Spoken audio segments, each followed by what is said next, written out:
अपराध हो गया, और ये तुमसे तो बिल्ली मर गई, क्या करना चाहिए भैया? गंगा स्नान करके आओ। हैं? तो तीर्थ में जाकर के उसका निवारण हो जाता है। कोई आता तो उसका तीर्थ में जाकर के निवारण कर लेते, लेकिन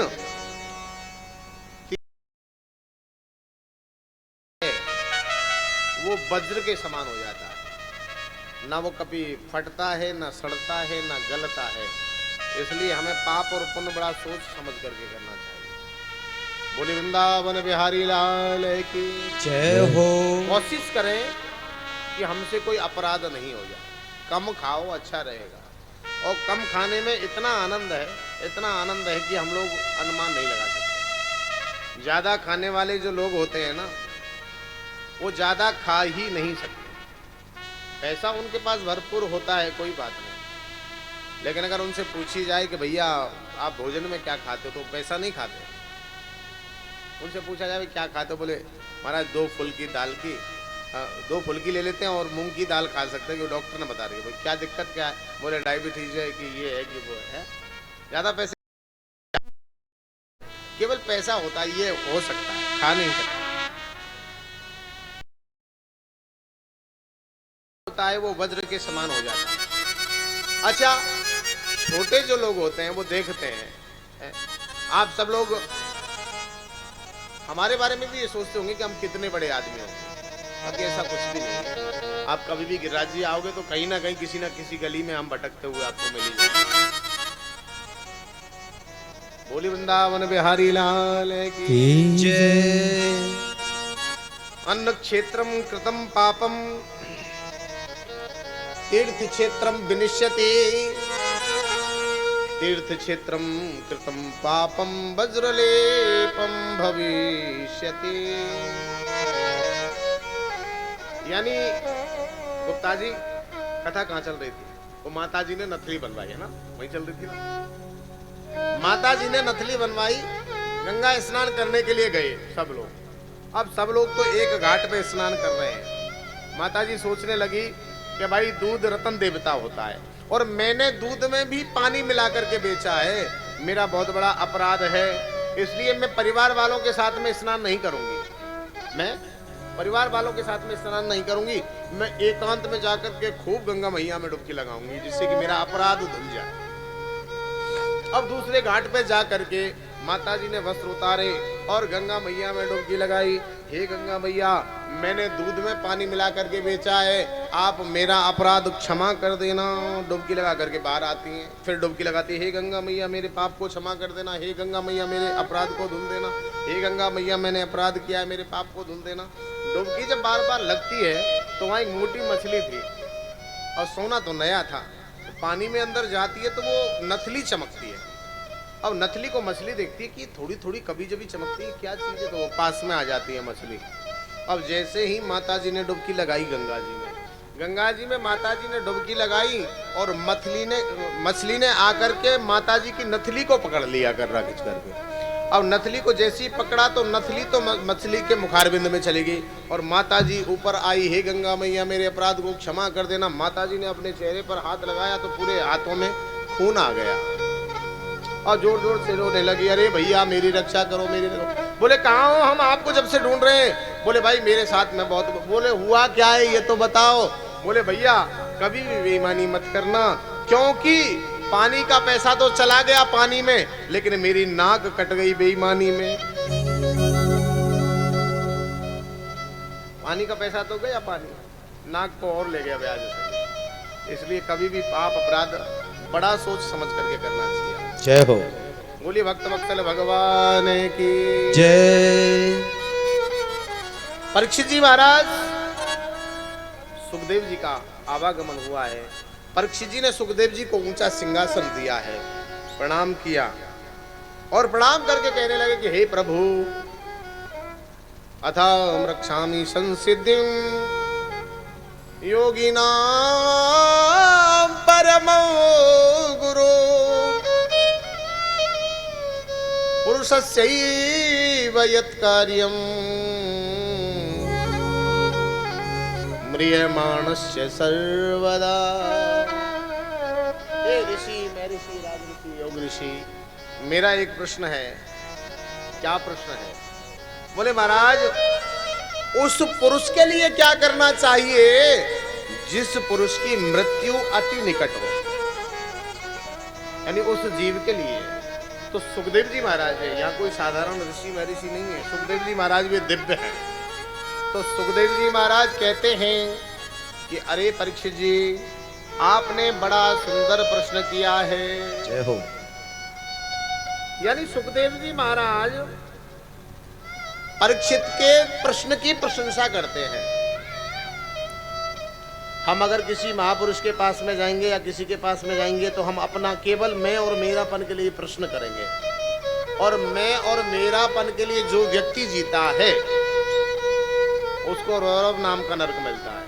व्यक्ति की भावना होनी चाहिए सर्वजन हिताय और सर्वजन, यानी परीक्षित ने ये नहीं कहा है सुखदेव जी महाराज के लिए कि भाई मुझे क्या करना है। परीक्षित कहते हैं कि प्रभु, इस संसार के उस पुरुष के लिए क्या करना चाहिए जिस जीव की मृत्यु अति निकट हो। बोली वृंदावन बिहारी लाल की जय। जो जीव जल्दी मरने वाला हो उसको क्या करना चाहिए? सुखदेव जी कहते हैं, वाह परीक्षित, आज तक मैंने ऐसा कोई दिव्य व्यक्ति नहीं देखा। आपके प्रश्न में ही आपका उत्तर छुपा हुआ है। आपने तो बड़ा दिव्य प्रश्न किया है। आपने बड़ी दिव्यता से मुझसे पूछा है कि उस पुरुष के लिए, यानी संसार के लिए प्रश्न किया है। परीक्षित ने अकेले अपने लिए प्रश्न नहीं किया। परीक्षित कहते, सुखदेव जी कहते हैं कि वरियान एसुते प्रश्न कृतौ लोक हितो नृपा आत्मविद सम्यताम पुरुषाम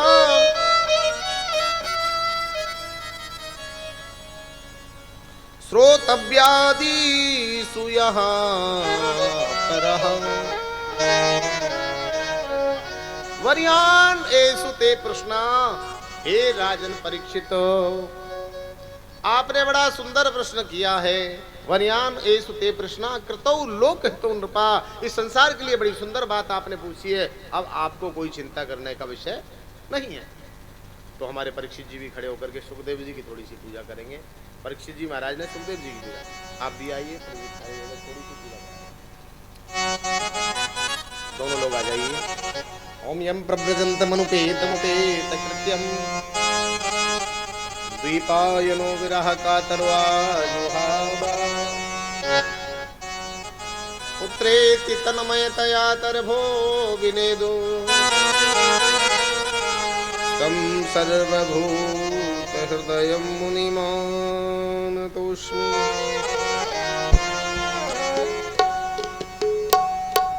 हरिजू मोरी लागी लगन मत को,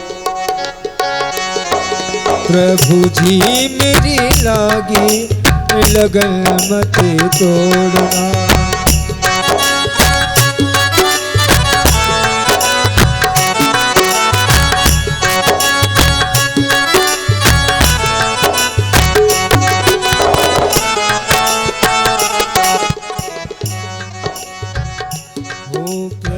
खेती बोबाई मैंने,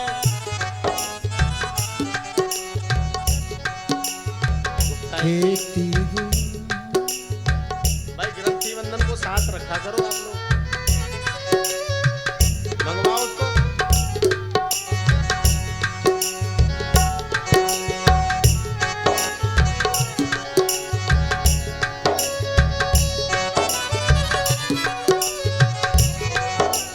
हरी जो मोरी लागी लगन मत तोड़ना।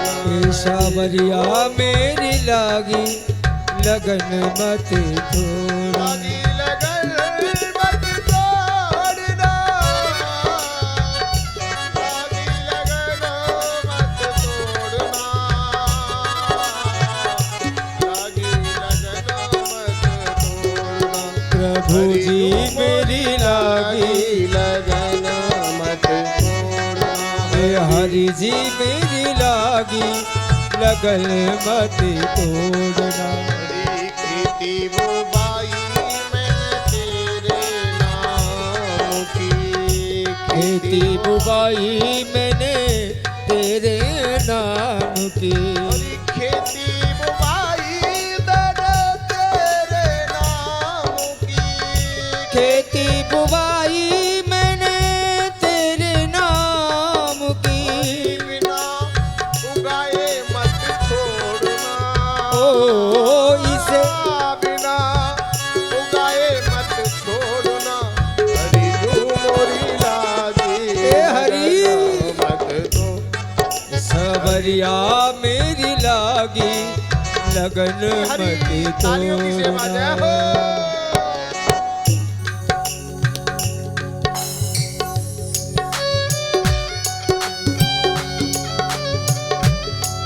जय जय।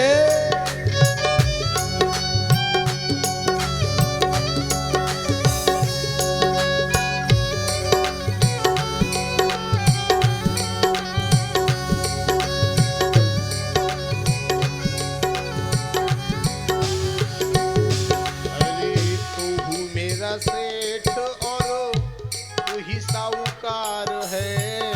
तू ही मेरा सेठ और तू ही साहूकार है। तू ही मेरा सेठ और तू ही साहूकार है। तू ही मेरा सेठ और तू ही साहूकार है। और ब्याज पे ब्याज मत जोड़ना। ओ ब्याज पे ब्याज मत जोड़ना। जो मोरे लागे लगनो मत दो। राधे हरी जो मोरे लागे लगनो मत तोड़ना। लागी लगन मत तोड़ना। लागी लगन मत तोड़ना। हरी जो मोरे लागे लगनो मत तोड़ना। हरी जो मोरे लागे लगनो मत तोड़ना।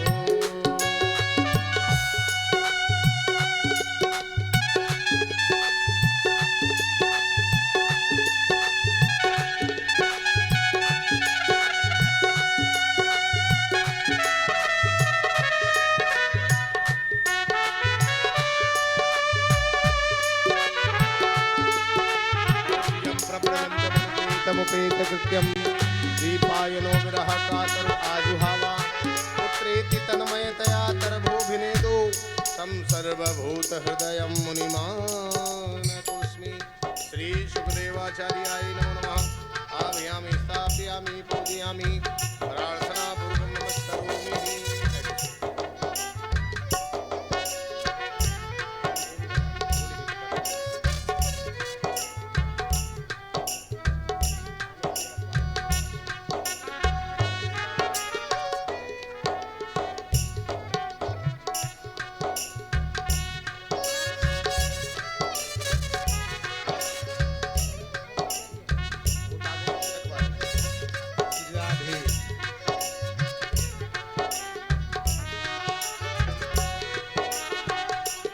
बोली श्री सुखदेव जी महाराज की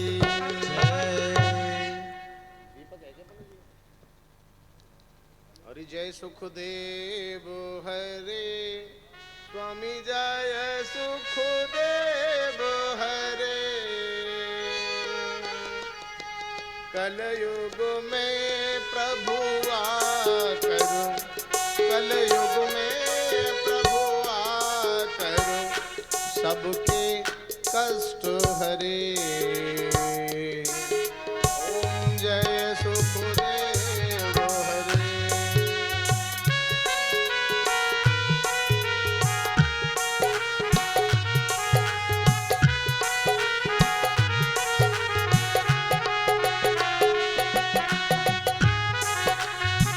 प्रकट भये कलि कारण सबको दरस दियो। स्वामी सबको दरस दियो। हरे कलयुग में प्रभु तुमने कलियुग कार्य कियो। ओम जय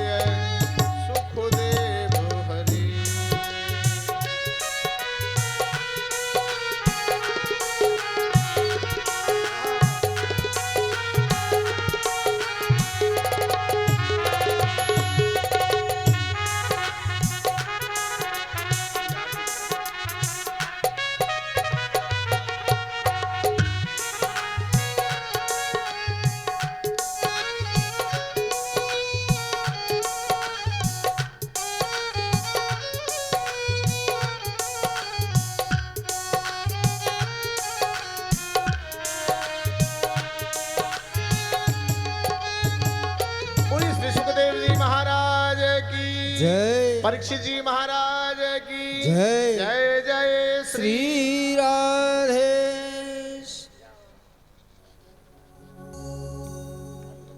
प्रणाम करके बेड़ा बोलिए श्री सुखदेव जी महाराज की जय हो।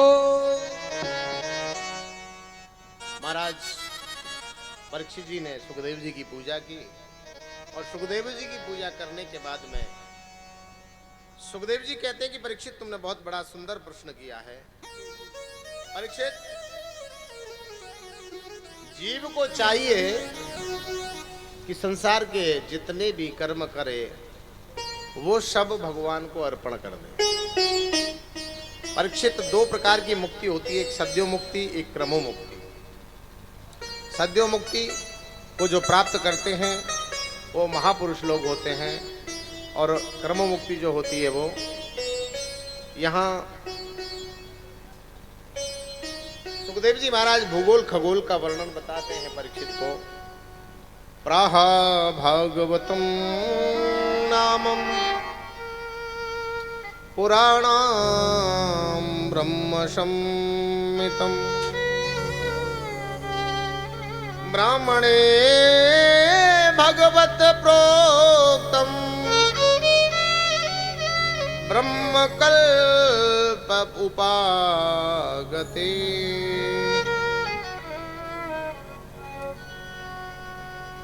सुखदेव स्वामी कहते हैं कि परीक्षित, इस संसार में कुछ नहीं होता है, इस संसार में जल ही जल होता है। जलमग्न जब पृथ्वी होती है उसमें एक कमल पुष्प खिलता है, उस कमल के ऊपर ब्रह्मा जी का प्रादुर्भाव होता है। ब्रह्मा जी जब चारों तरफ देखते हैं तो एक शब्द सुनाई देता है, तप तप तप तप। ब्रह्मा जी तपस्या करते हैं। तपस्या करने के बाद में इनको सृष्टि सृजन के लिए आदेश किया जाता है।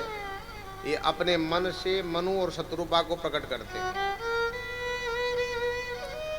बोलिए भक्त वत्सल भगवान की। मनुष्य सृष्टि होने लगती है।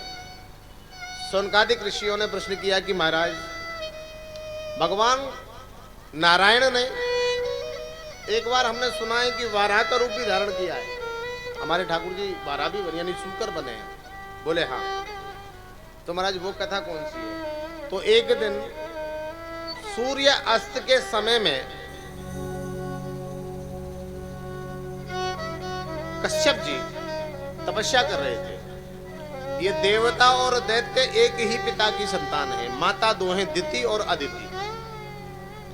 अदिति के राक्षस और दिति के देवता लोग हैं। एक दिन अदिति ने सोचा, संध्या के समय में कश्यप जी भजन कर रहे हैं भगवान का, तो दिति एकदम से कामातुर हो गई और वो कश्यप जी से याचना करने लगी कि महाराज मैं तो बड़ी कामुक हो रही हूँ, आप मेरी काम इच्छा पूर्ति करिए।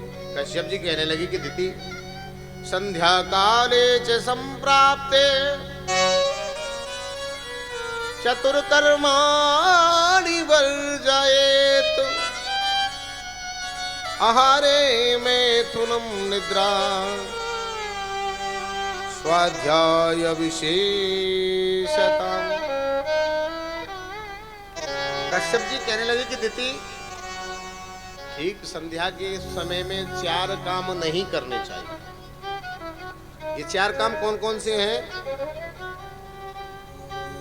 संध्या काले च संप्राप्ते चतुर्कर्माणि वर्जयेत् आहारे मैथुनम निद्रा स्वाध्याय विशेषता। यानी ठीक संध्या के समय हमें भोजन नहीं करना चाहिए, क्योंकि वो नरसिंह वेला होती है और संध्या की जो वेला होती है, इसी समय जब हमारे भक्त प्रहलाद पर हिरण्याकश्यपु ने जब, तो उस समय नरसिंह वेला में हमारे कन्हैया ने यानी नरसिंह अवतार धारण किया और उसका वध किया राक्षस का। इसलिए संध्या के समय तो उस भगवान का ही स्मरण करना चाहिए, ना कि भोजन करना चाहिए। तो संध्या के समय हमें भोजन नहीं करना चाहिए। ठीक दोनों जब वक्त मिलते हैं तो आरती पूजा भजन इत्यादि करना चाहिए, भोजन नहीं करना चाहिए। आहारे मैथुनम, मैथुन क्रिया नहीं करनी चाहिए। निद्रा, सोना नहीं चाहिए। स्वाध्याय विशेषता यानी पढ़ना भी नहीं चाहिए। करना क्या है फिर संध्या के समय में? तो भैया हो सके अपने परिवार को एकत्रित करो, क्योंकि आजकल किसी के पास समय नहीं है। चाहे वो बिल्कुल फ्री है लेकिन फिर भी उसके पास समय नहीं है। हम तो हमारे गुप्ता जी को धन्य मानते हैं कि 7 दिन का समय निकालते हैं। 2017 में निकाला, आज भी निकाल रहे हैं। तो ठाकुर जी के लिए अपने परिवार को जोड़ करके, सबको विराजमान करके, और संध्या के समय में हो सके तो कीर्तन करना चाहिए। अरे मेरे वल्लभ लाल शरण तेरी आयो, मेरे वल्लभ लाल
यानी संध्या के समय में अपने परिवार को जोड़ करके भगवान का कीर्तन करना चाहिए। अगर समय है तो इतने भी लोग इकट्ठा हो जाते, क्यों नहीं करने चाहिए साहब ये 4 काम?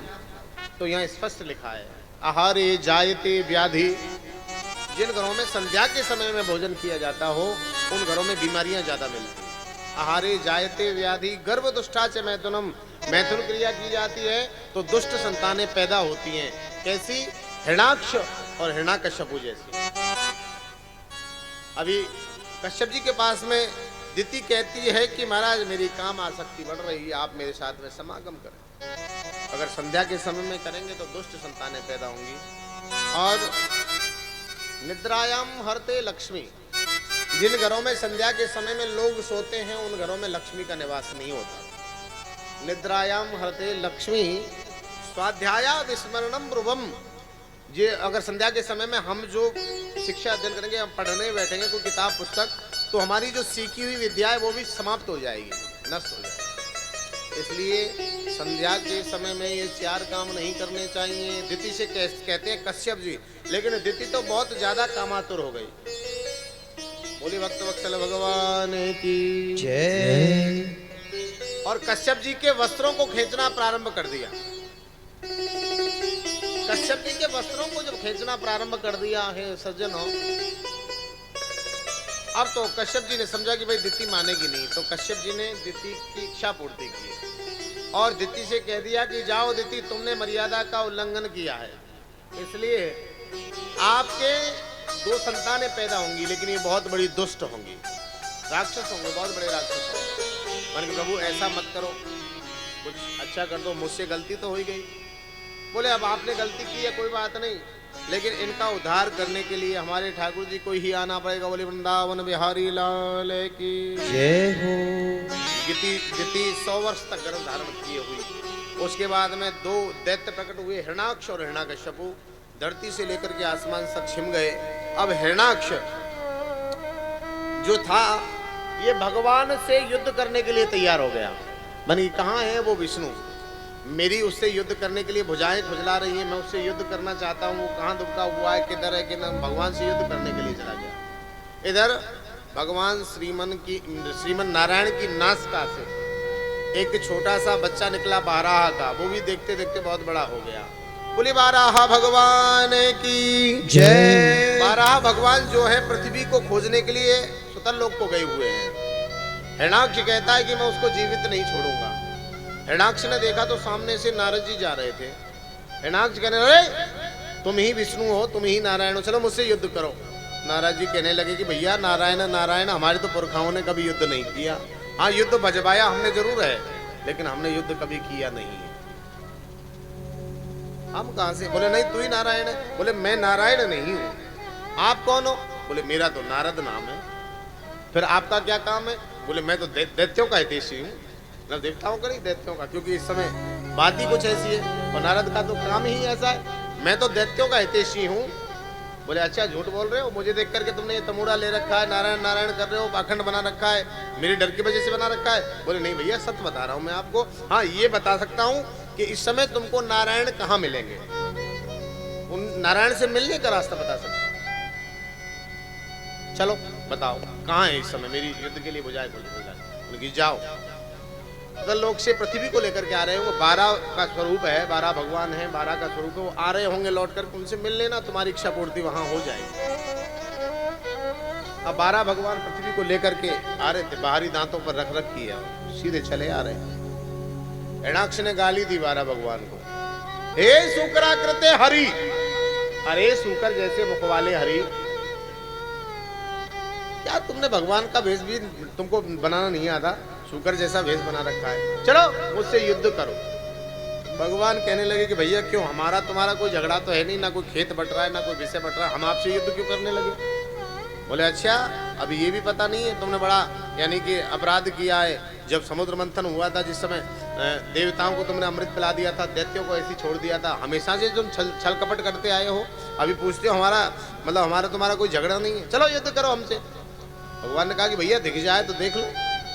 बोले नहीं दिखेगी, चलो युद्ध करो, कितनी ताकत है आज देखते हैं तुम्हारी। भगवान ने अपनी योग शक्ति से पृथ्वी को रखा और भगवान हिरणाक्ष से युद्ध करने के लिए तैयार हो गए। भगवान का हिरणाक्ष युद्ध चलता है, कभी भगवान हिरणाक्ष को पटक देते हैं, कभी हिरणाक्ष भगवान को पटक देते हैं। इस युद्ध को चलते चलते चलते चलते सुबह से शाम हो गई। देवता लोग घबराने लगे कि भगवान क्या कर रहे हो ये? हमने सुना है कि रात्रि में असुर जो बल है वो दुगना हो जाता है, प्रभु क्यों रात्रि होने देते हो? भगवान ने कहा कि देवताओं चिंता मत करो, आज मैं तुम्हारा ये भी शक निकाल देता हूँ कि रात्रि में असुर बल दुगना हो जाता है, आज इसका वध मैं रात्रि में ही करूंगा। और जैसे ही रात्रि के 12 बजे भगवान ने एक थपाड़ा मारा, हिरणाक्ष का वध कर दिया। बोली भक्त वत्सल भगवान की जय, बोली बारह भगवान की जय, जय जय श्री राधे।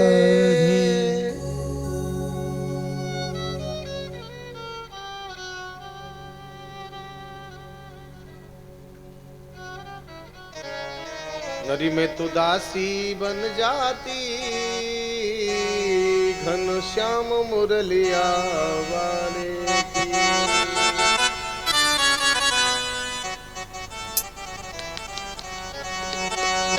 घनश्याम मुरलिया वाले की, या काना कमली वाले की। मस्तानी दीवानी मस्तानी बन जाती, घनश्याम मुरलिया वाले की। मैं तो दासी बन जाती। हरी घनश्याम दोनों हाथों से तालियों की सेवा जय हो। ओ मैं तो दासी बन जाती, घनश्याम मुरलिया वाले की। मैं दासी बन जाती, घनश्याम मुरलिया वाले की।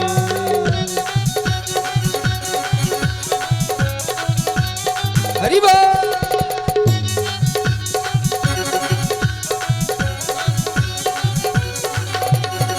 मन करता मैं पायल होती, मन करता मैं पायल होती, पायल होती, पायल होती, ये पायल होती, पायल होती, पायल होती, पायल होती, पायल होती, पायल होती। चरणों से चरणों से चरणों से लिपट जाती, घनश्याम मुरलिया वाले की। चरणों से लिपट जाती, घनश्याम मुरलिया वाले की।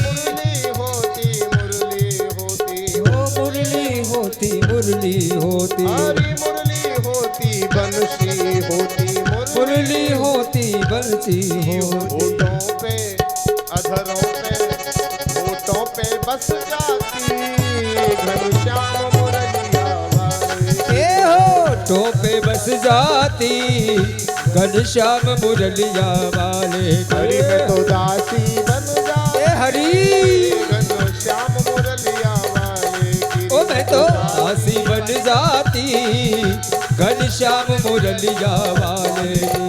घनश्याम मुरलिया वाले की, आजाना कमली वाले की, आजाना कमली वाले की, घनश्याम मुरलिया वाले की। मैं तो दासी दीवानी मस्तानी बन जाती, घनश्याम मुरलिया वाले की। मस्तानी बन जाती, घनश्याम मुरलिया वाले की।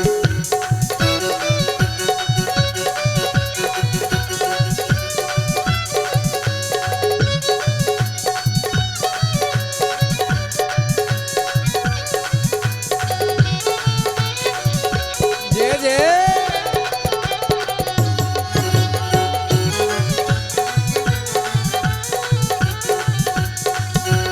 घनश्याम मुरलिया वाले की, आकाना कमली वाले की। घनश्याम मुरलिया वाले किया, काली कमली वाले की। आकाना कमली वाले की, घनश्याम मुरलिया वाले की। काला कमली वाले की, घनश्याम मुरलिया वाले की। रे मैं मस्तानी बन जाती, अरे घनश्याम मुरलिया वाले की। रे मैं तो दासी बन जाती, घनश्याम मुरलिया वाले की। मन करता मैं मुकुट भी होती, मन करता मैं मुकुट जो होती, मुकुट भी होती, मुकुट भी होती। ओए मुकुट भी होती, मुकुट भी होती। शीश पे बस जाती, घनश्याम मुरलिया वाले की। या के शीश में बस जाती, घनश्याम मुरलिया वाले।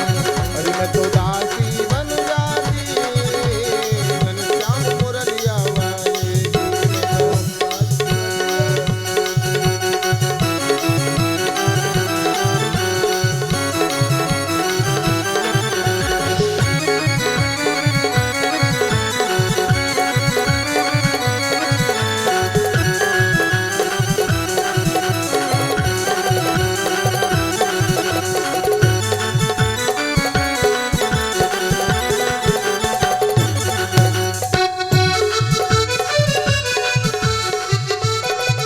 भक्त वत्सल भगवान जय हो। इसके बाद ये सृष्टि का धीरे धीरे सृजन हुआ। 10 ऋषियों को भगवान ब्रह्मा ने अपने मन से उत्पन्न किया, उन्होंने सृष्टि करने के लिए मना कर दिया। और इधर श्री शौनकादिक 88 ऋषियों ने प्रश्न किया कि महाराज कर्दम ऋषि ने बहुत बड़ी तपस्या की और उस तपस्या के करने से कर्दम जी का जो विवाह हुआ है वो भगवान की इच्छा से हुआ है। बोले हाँ भैया, कर्दम जी ने घोर तप किया। कर्दम ये हिरणाक्ष का वध हो गया। हिरणाक्ष का जो भाई था हिरण्यकश्यप, ये अपने भाई का बदला लेने के लिए घोर तप करने के लिए चला गया। कर्दम जी ने जब घोर तप किया तो भगवान नारायण इनकी तपस्या से प्रसन्न हुए और इन्होंने आकर के कहा कि देखो कर्दम जी, तुम्हारी तपस्या में कुछ ना कुछ रहस्य छुपा हुआ है। आपने जो भजन किया है, हमारी जो आराधना की है, वो विवाह के लिए की है। आज से ठीक तीसरे दिन महाराज मनु अपनी पुत्री देवहूति को लेकर के आपके पास में आएंगे, तो इसलिए आप मना मत कर देना, आप उनसे विवाह कर लेना। मनु महाराज अपनी पत्नी और पुत्री देवहूति को लेकर के आए। कर्दम जी ने अपनी कुटिया को चारों तरफ से खूब झाड़ा बुहारा, 3 आसन बिछा दिए। देखिए यहाँ विवाह की जो पराकाष्ठा, पहले जो विवाह हुआ करते थे बड़ा परीक्षण किया जाता था, बारीकी नजर से।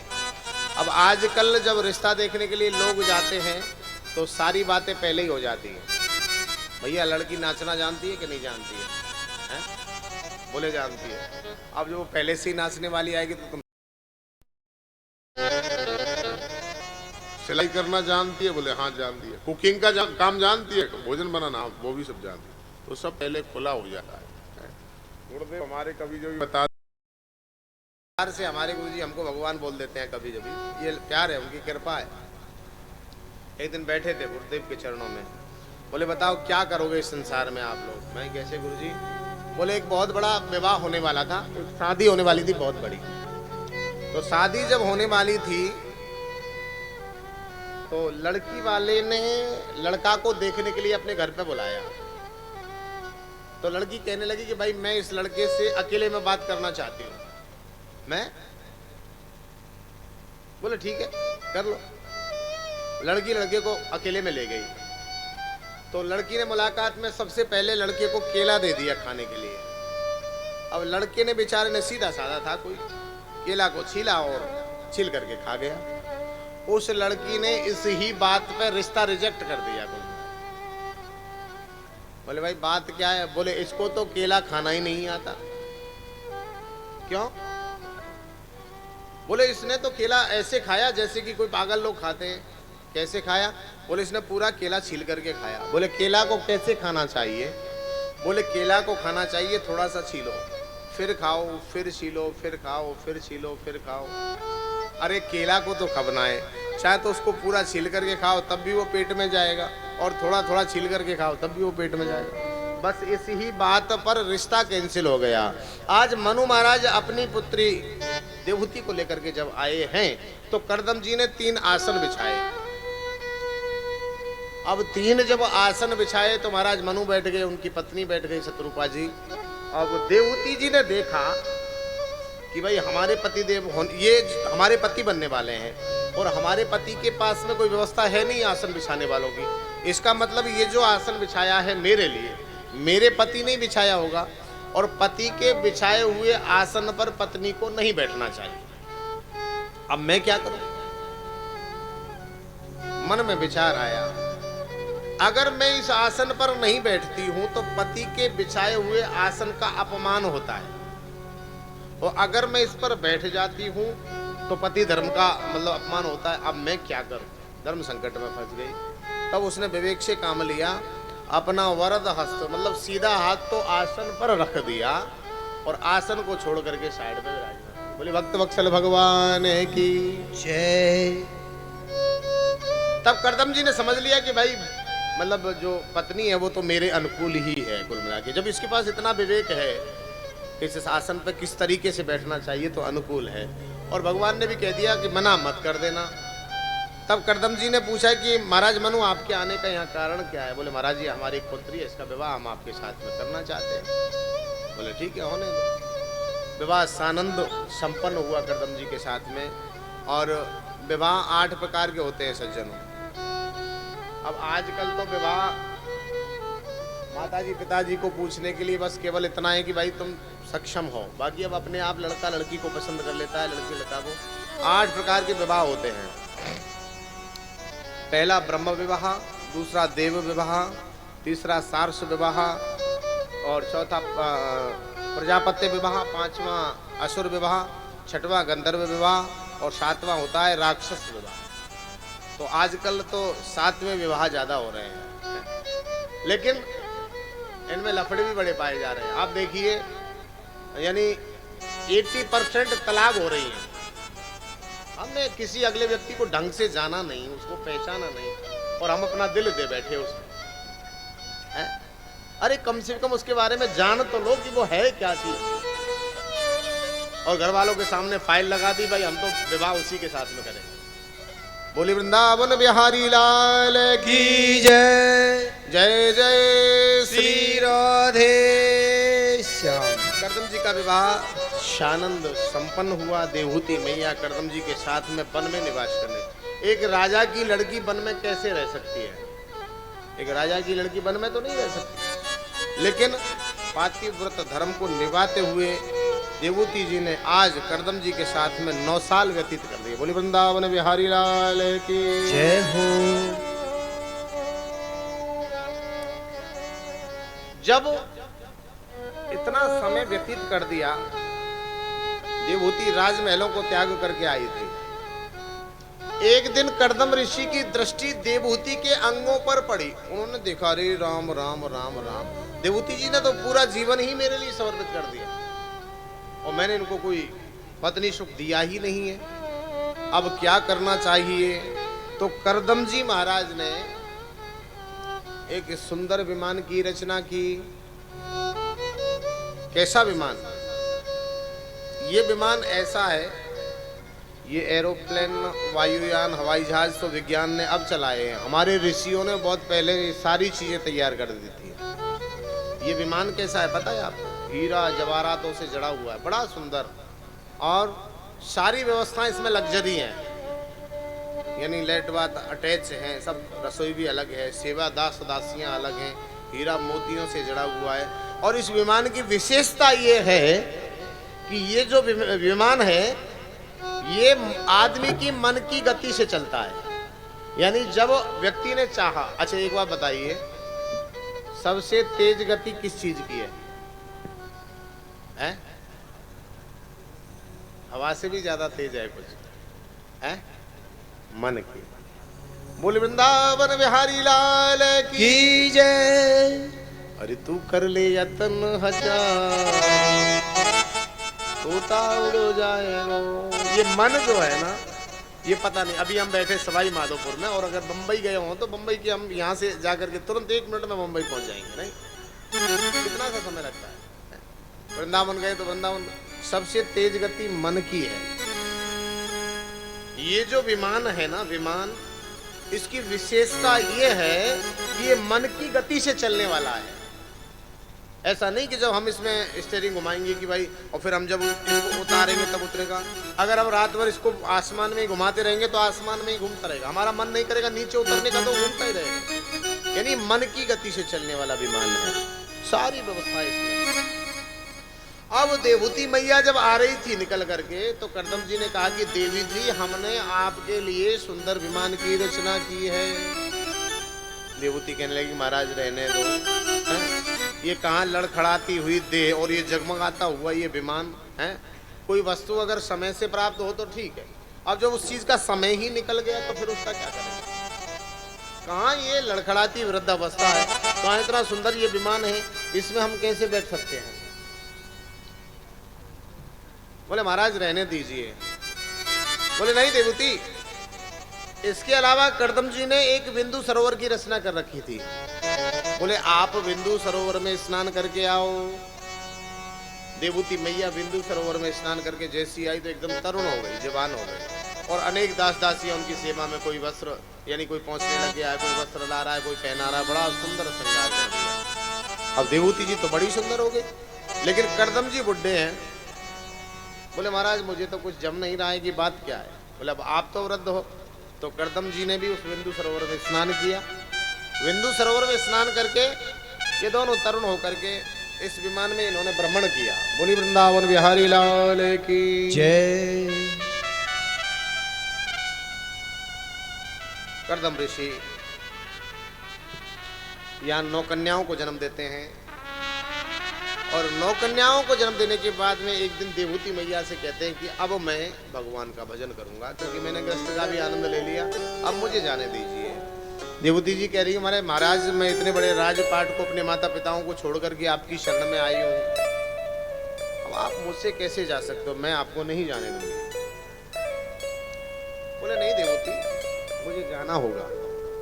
बोले महाराज अभी आपने 9 कन्याएं की हैं, अब ये 9 कन्याओं का विवाह कर्दम जी ने 9 ऋषियों के साथ में कर दिया।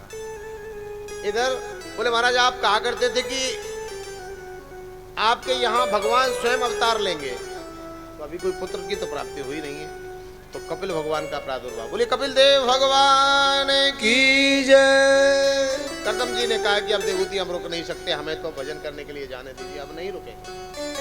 अच्छा बोले हाँ। बोले नहीं महाराज प्राणनाथ तुम बिन जग माही, प्राणनाथ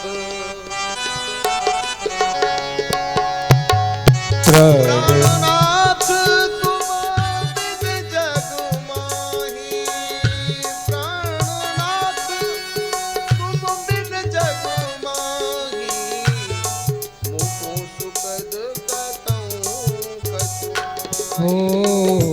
मोको सुखद कतऊ कछु नाही, जिय बिन देह नदी बिन बारी, जिय बिन देह नदी बिन बारी, जिय बिन देह नदी बिन बारी, ओ जिय बिन देह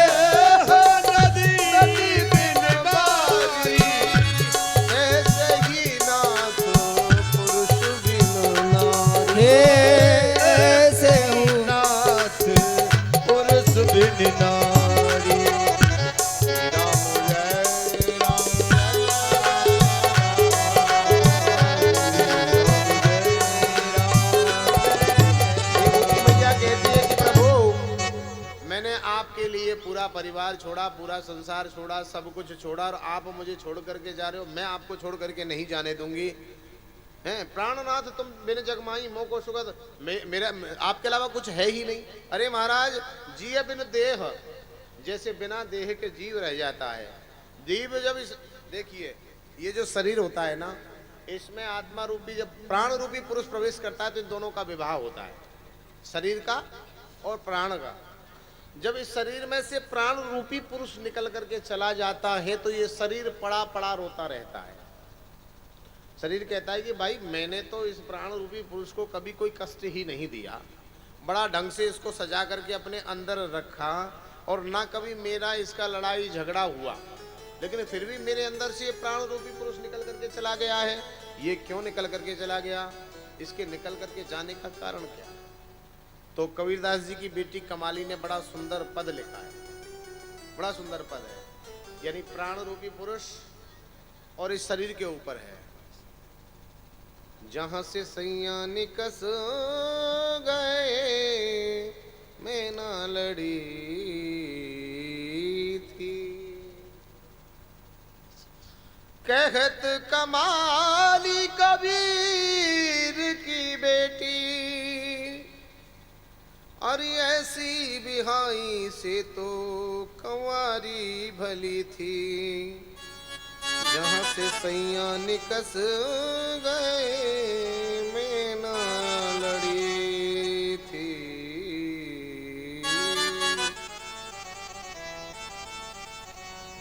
रंग महल के 10 दरवाजे,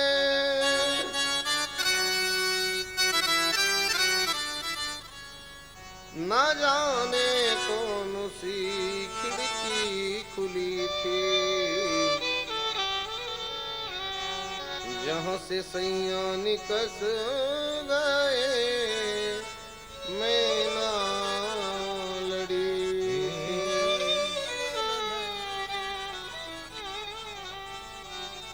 कहत कमाली कबीर की बेटी, अरे ऐसी बिहाई से तो कंवारी भली। जहां से सैया निकस गए मैं ना लड़ी थी। शरीर पड़ा हुआ रोता रहता है और प्राण के लिए कहता है कि भाई ये मेरा जो प्राण रूपी पुरुष है वो क्यों निकल करके चला गया है। मेरी तो इससे कभी लड़ाई भी नहीं हुई, झगड़ा भी नहीं हुआ, लेकिन फिर भी चला गया है। रंग महल के 10 दरवाजे ना जाने। कबीरदास जी का बड़ा सुंदर। तो इस प्रकार से करदम जी से देवती मैया कहती है कि जिए बिन देह नदी बिन वारी, तैसे ही नाथ पुरुष बिन नारी। हे प्रभु, जैसे बिना जीव के ये देह पड़ा रह जाता है और जैसे बिना पानी के मछली रह जाती है, उसी ही प्रकार से बिना पत्नी के पति और बिना पति के पत्नी अधूरी रहते हैं। आप मुझे छोड़ करके नहीं जा सकते। महाराज नक्षत्र भूषणम चंद्रा नारीणाम आभूषणम पति। देवती मैया कहती है कि नक्षत्र भूषणम चंद्रा नारीणाम आभूषणम पति, यानी आकाश में चंद्रमा की जो शोभा बढ़ती है वो तारागणों से होती है। तारागण जब निकलते रहते हैं तो चंद्रमा भी सुंदर लगता है, और जब तारागण नहीं होंगे और आकाश में केवल अकेला चंद्रमा रहेगा तो चंद्रमा शोभायमान नहीं लगेगा, मतलब चंद्रमा भी अच्छा नहीं लगेगा। तो जैसे चंद्रमा की शोभा तारे होते हैं, वैसे ही पत्नी की शोभा उसका पति हुआ करता है। इसलिए आप मुझे छोड़ करके मत जाइए। लेकिन करदम जी ने कहा कि अब मेरा समय हो गया है। करदम जी महाराज कपिल भगवान के पास में गए। कपिल भगवान ने बिंदु सरोवर के पास में जाकर के कुटिया बनाई और वहां जाकर के कपिल भगवान से कहने लगे कि भाई अब मैं भगवान का भजन करने के लिए जाना चाहता हूँ। तब कपिल भगवान कहते कि गच्छ काम मया पृष्ठो मयि संन्यस्त कर्मणा जित्वा सुदुर्जयं मृत्युर् मृत्वाया मां भजे। कपिल भगवान कहते हैं कि गच्छ काम मया पृष्ठो, हे पिताजी इस काम में आपको विलंब नहीं करना चाहिए, शीघ्र जाइए। गच्छ काम मया पृष्ठो मयि संन्यस्त कर्मणा, सन्यासी जीवन जी करके जित्वा सुदुर्जयम मन्यम मां मृत्युम मां भजेत, यानी मेरा भजन करते करते करते करते आप मुझको ही प्राप्त हो जाइए। करदम जी माता जी को छोड़ करके चले गए। इधर अब तो माँ कपिल भगवान के पास जाती है, बेटा तुम्हारे पिताजी मुझे छोड़ करके चले गए हैं देवूति जी, अब मैं क्या करूं।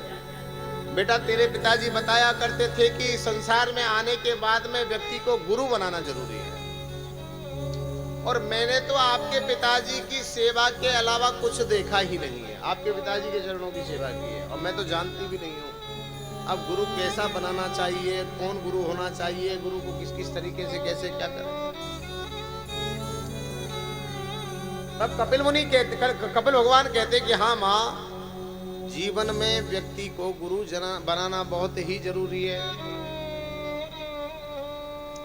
कपिल भगवान कहते हैं कि माँ गुरु बनाना इसलिए जरूरी है कि एक भील जाति की कन्या थी सबरी, ये जाति से भील थी लेकिन इसके अंदर परमात्मा के प्रति बड़ी भक्ति और श्रद्धा थी, यानी भगवान का भजन करना चाहती थी, विवाह नहीं करना चाहती थी। इसके घर वाले जबरदस्ती इसका विवाह करना चाहते थे। अब जिस दिन बारात आई थी उसी ही दिन ये घर से निकल करके भाग गई। अब इसके जो घर वाले थे वो बड़े जटिल थे, तो इसने क्या है, कुछ दूरी पर जाकर के एक मरे हुए ऊंट का खोखला पड़ा हुआ था, रात्रि भर उसी में निकाल दी। घर वाले देख करके थक गया, बोले कहीं मर गई होगी, कुछ हो गया होगा। तो ये उसमें से निकल करके इसको किसी ने बताया कि भगवान राम कभी इस रास्ते से गुजरेंगे। तो उस रास्ते में ये रास्ता को साफ किया करती थी। सबरी निहारे रास्ता आएंगे राम जी। ये रास्ता साफ जब किया करती थी, बोली वृंदावन बिहारी लाल की जय। तब यहाँ मतंग मुनि रहा करते थे। ध्यान दीजिए आप कथा पर। राधे राधे, थोड़ी सी चंचलता फिर होने लग गई है। बोली वृंदावन बिहारी लाल की जय। जय जय श्री राधे।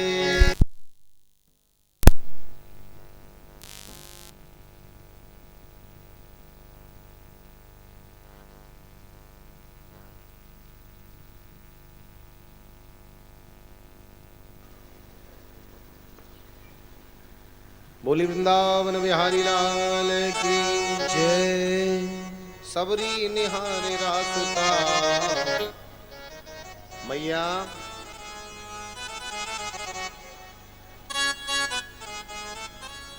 ये कैमरा चल रहा है, लोग देख रहे हैं, लाइव ध्यान रखना। सबरी निहारे रास्ता आएंगे राम जी। सबरी हरे रास्ता आएंगे राम जी। सबरी निहारे रास्ता आएंगे राम जी। ओ सबरी निहारे रास्ता आएंगे राम जी। खट्टे हो या मीठे खाएंगे राम जी। फिर खट्टे हो चाहे मीठे खाएंगे राम जी। सबरी निहारे रास्ता हरि बोल। राम जी। सबरी निहारे रास्ता आएंगे राम जी। कपिल भगवान कहते हैं कि मैया जाति की, भील जाति की सबरी थी, ये रास्ते को साफ किया और चाख चाख करके बेर नित्य लाया करती थी कि किसी दिन मेरे राम आएंगे और इन बेरों को खाएंगे। राम जी महाराज को कोई बेर खट्टा नहीं लग जाए, इसलिए चाख करके बेर रखती थी। रास्ता को जो साफ किया करती थी तो वहां मतंग मुनि निकला करते थे। मतंग मुनि जब जाया करते थे सज्जनों, मतंग जी ने देखा कि भाई ऐसा कौन सा ये भक्त है जो इस रास्ते को साफ करता है। सुबह भोर में आकर के उस रास्ते को साफ कर जाया करती थी, फिर झाड़ियों में छुप जाया करती थी। झाड़ियों में जब छुप जाया करती थी तो एक दिन मतंग मुनि ने चुपके से देख लिया, हाथ पकड़ लिया सबरी का। कौन है महाराज? मैं तो भील जाति की, अछूत जाति की कन्या हूँ, सबरी मेरा नाम है। पूरा परिचय दिया कि इस तरीके से घर वाले मेरा विवाह करना चाहते थे, लेकिन मैं विवाह नहीं करना चाहती थी। मैंने सुना है कि इस रास्ते से कभी हमारे राम जी गुजरेंगे, कहीं उनके पैर में कोई कांटा कंकड़ नहीं लग जाए, इसलिए इस रास्ते को साफ करो।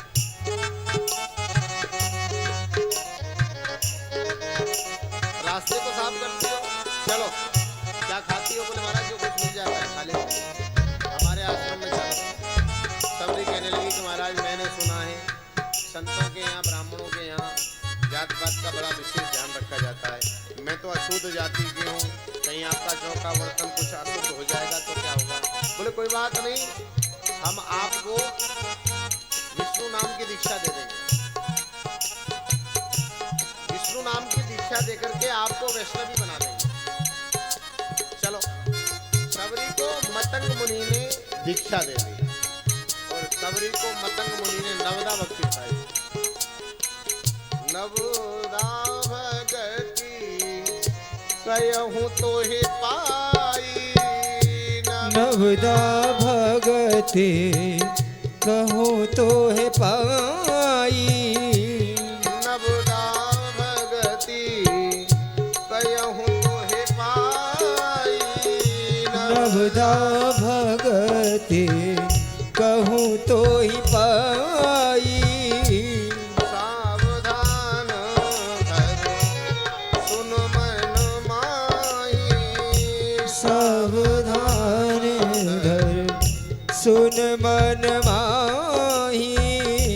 नवदा भगति कहूँ तो हे पाई।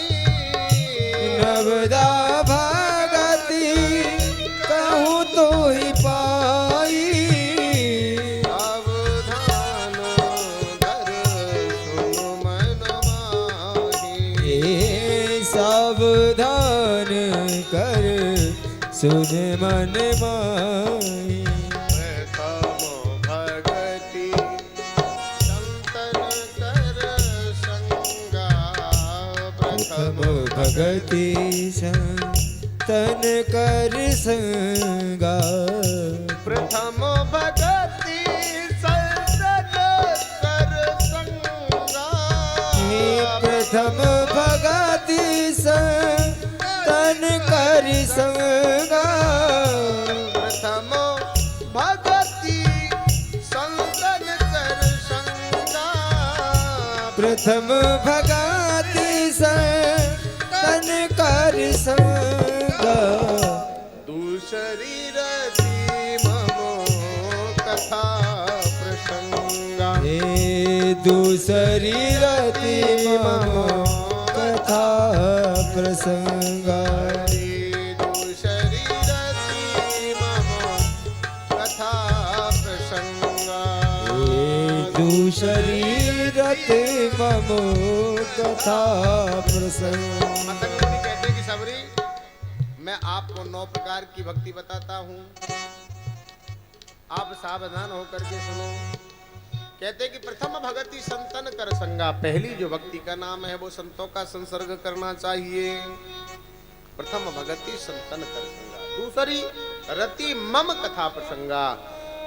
मतंग जी कहते हैं कि सबरी, जहाँ भगवान की कथा वार्ता होती हो वो दूसरी भक्ति का नाम है। और गुरुपद पंकज सेवा तीसरी भगति अमान। चौथी भगति मम गुण गण करई कपट तजी गान।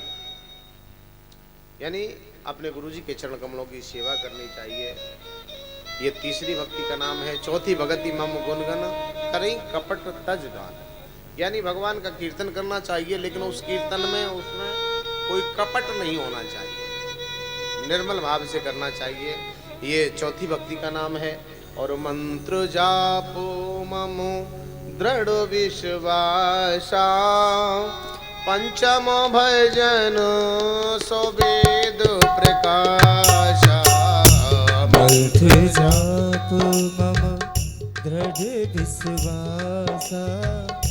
पंचम सोम से प्रकाशा। मंत्र जापो ममो दृढ़ विश्वासा।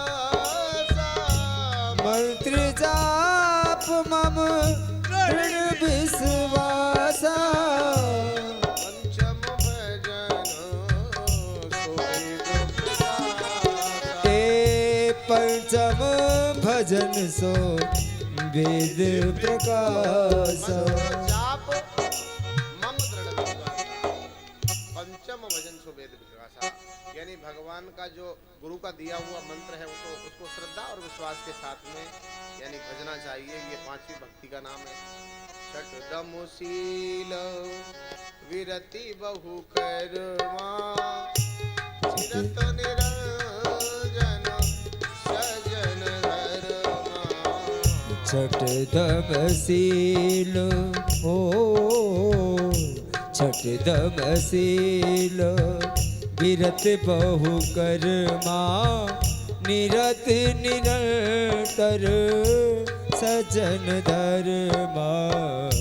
छठ दमुशील विरति बहु कर्मा। छठवीं जो भक्ति है, सज्जन लोगों का संसर्ग करना चाहिए, यानी अच्छे लोगों का। कभी भी दुर्जन लोगों का संग नहीं करे।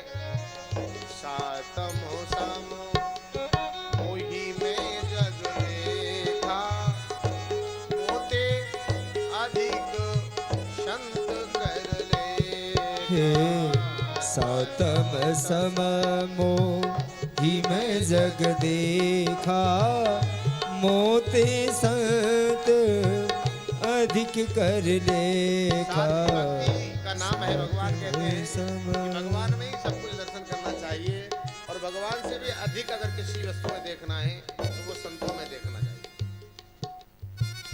आठम जथा लाभ संतोषा, आठम लाभ जथा संतोषा, सपने हूँ नहीं देखी परमोषा। हे सपने हो नहीं देखे परमोषा। आठवीं जो भक्ति का नाम है, आठम जथा लाभ संतोषा, सपने हूँ नहीं देखे परदोषा। आठवीं जो भक्ति है उसमें व्यक्ति को जितना मिल जाए उसमें संतोषी रहना चाहिए। दूसरे व्यक्ति में कभी भी दोष गुण नहीं देखने चाहिए, जितने भी दोष गुण देखें वो हम अपने अंदर ही देखें। मतन जी कहते हैं कि सबरी ये तो 8 प्रकार की भक्ति है। अगर किसी व्यक्ति के अंदर ये 8 प्रकार की भक्ति हो तो उसका तो कहना ही क्या। नहीं तो नवमो सरल सन छल दीना, मम भरोसो ये हर्ष न दीना। नवम सरल सब सन छलहीना, मम भरोसो ही हरस न देना। नवम सरल, यानी भगवान का ही भरोसा रखना चाहिए। इस संसार में किसी के ऊपर भरोसा नहीं रखे। नवमऊ जिनके एकौ होई, नार पुरुष सचराचर कुल। यानी किसी के अंदर अगर 9 प्रकार की भक्ति में से एक भी प्रकार की भक्ति विद्यमान है, वो भी परमात्मा से कम व्यक्ति नहीं होता है। बोली वृंदावन बिहारी लाल की जय। मतंग मुनि ने सबरी को ज्ञान दिया, और कपिल भगवान माँ देवहूति से कह रहे हैं कि माँ संसार में गुरु बनाना बहुत जरूरी है। लेकिन जल्दबाजी में लोग गुरु बना लेते हैं और फिर बाद में उनको बड़ा पश्चाताप होता है। बहुत से लोग मिलते हैं ऐसे, क्योंकि हम थोड़ी सी अच्छाई देख करके व्यक्ति को गुरु तो मान लेते हैं, बना लेते हैं, लेकिन जब उनके अंदर का पता हमको लगता है तो फिर बाद में दिक्कतें आती हैं। लोग जल्दबाजी में बना लेते हैं। पानी पियो छान के और गुरु बनाओ जान के। गुरु बनाना कोई इतना सरल नहीं है जब तक हम गुरु को 2, 4, 5, 10, 20, 25 साल देख ना लें।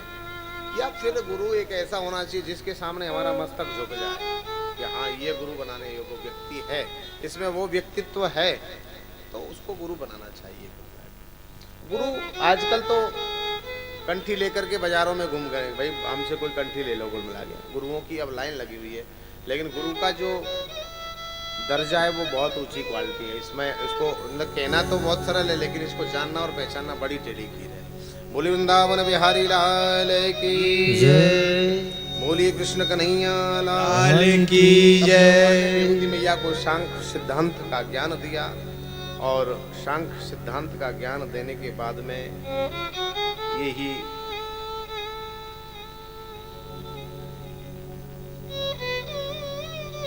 कपिल भगवान अंतिम उपदेश देते हुए मैया माता देवहूति से कहते हैं कि माँ जन्म जन्म मुनि जतन कराई, अंतराम मुख आवत नाम। इसके बाद सनकादिक ऋषियों ने कहा कि मनु महाराज जो थे इनके 3 कन्याएं थी। मनुस्तु शतरूपायाम त्रिशय कन्या शयाजिरे, आकुति देवहूतिश्च प्रसूतिरिति विश्रुतः। मनु महाराज के 3 कन्याएं थी। इसमें थे मैत्रेय मुनि बोले कि महात्मन आपकी जिज्ञासा बहुत उचित है। मनुपुत्री आकुति का विवाह प्रजापति रुचि के साथ हुआ। प्रजापति रुचि भगवान के अनन्य चिंतन के कारण ब्रह्म तेज से परिपूर्ण थे।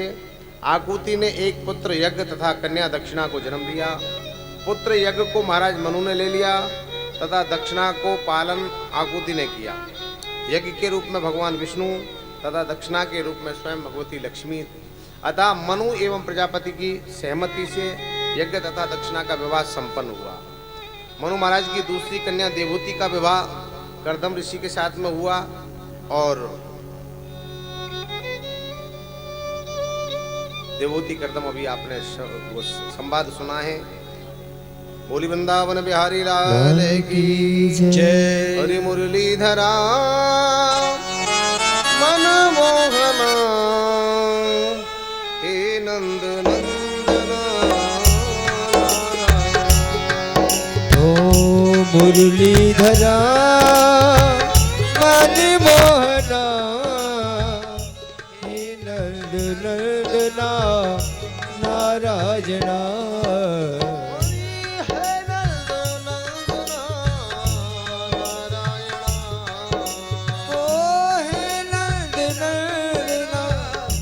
नारायणा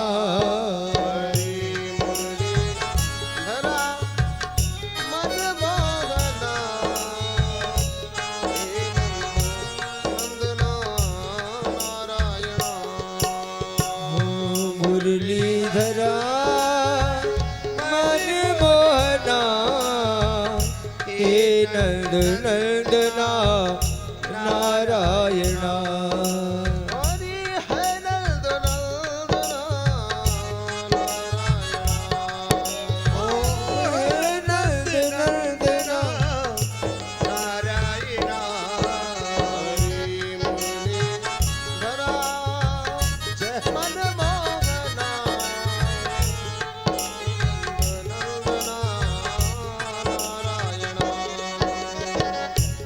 मुरलीधरा मन मोहना हे नंद नंदना।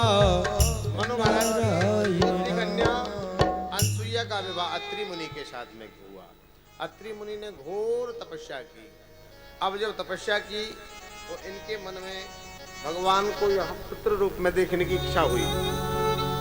अब अत्रि अनसुईया मैया का संकल्प पूरा कैसे हो, इसकी चिंता नारद जी को सताने लगी और नारद जी महाराज ने अपना वीणा उठाया और वीणा उठा करके श्रीमन नारायण नारायण हरे हरे श्री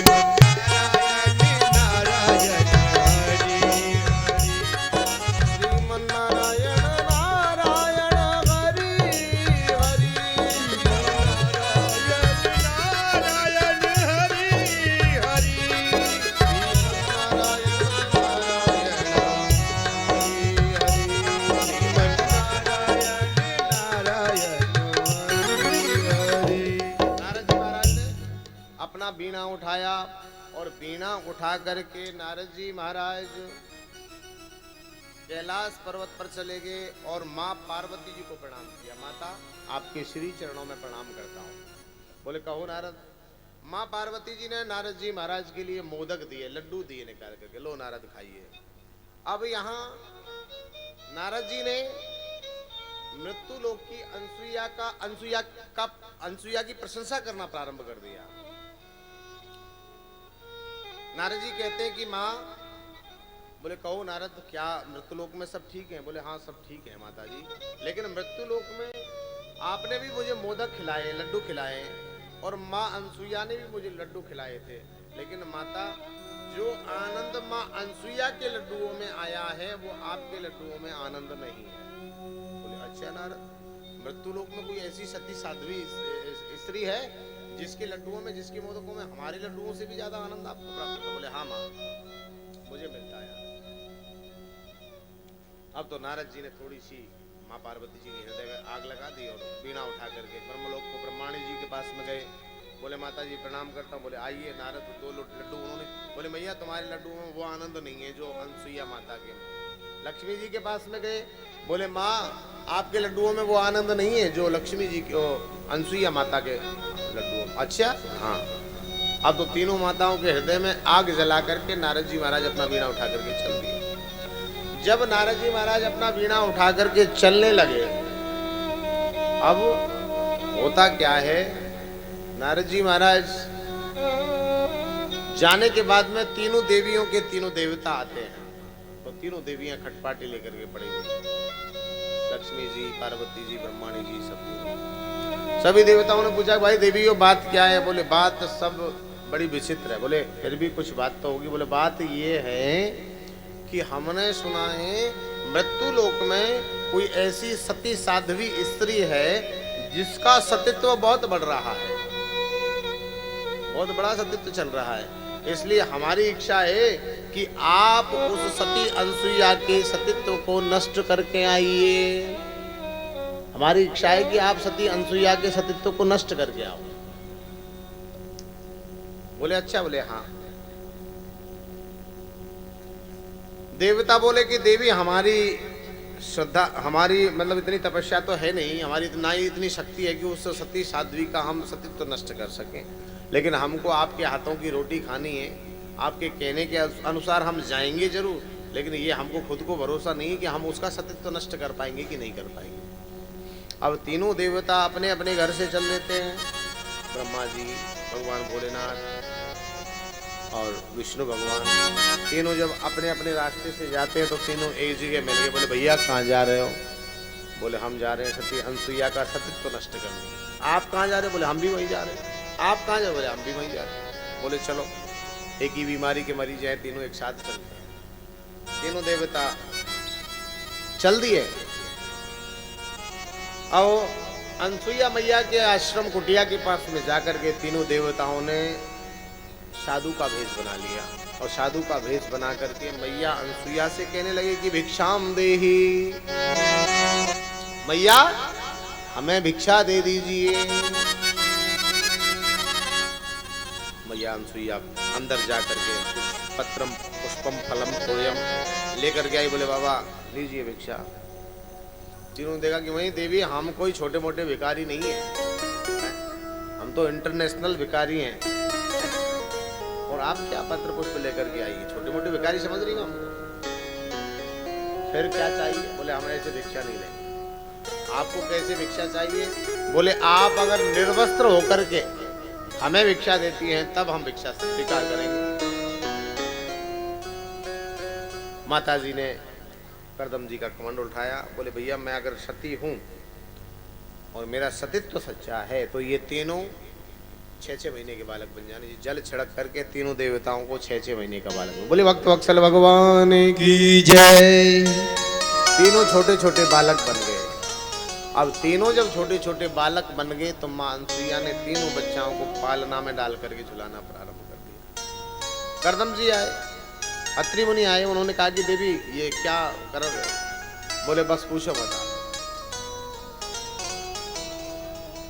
ये तुम्हारे पुत्र हैं। बोले आप ही पुत्रों में मस्त रहो, हमें इस चक्कर में मत पाड़ना कुल मिला के, हम तो भगवान का भजन करें। बोले ठीक है, आप आपसे कोई कहे वो बढ़िया लाड़ दुलार से अनसुईया मैया तीनों देवताओं को, अरे माता अनसुईया ने डाल दियो पालना, झूल रहे तीन देव बन करके, झूल रहे देव बन करके, माता अनसुईया ने डाल दियो पालना, माता अनसुईया ने डाल दियो पालना, झूल रहे तीन देव बन करके लाया, झूल रहे तीन देव बन करके लाया, हरी माता अनसुईया ने डाल दियो पालना, माता अनसुईया ने डाल दियो पालना, झूल रहे तीन देव बन करके लालना, झूल रहे तीन देव बन करके लालना,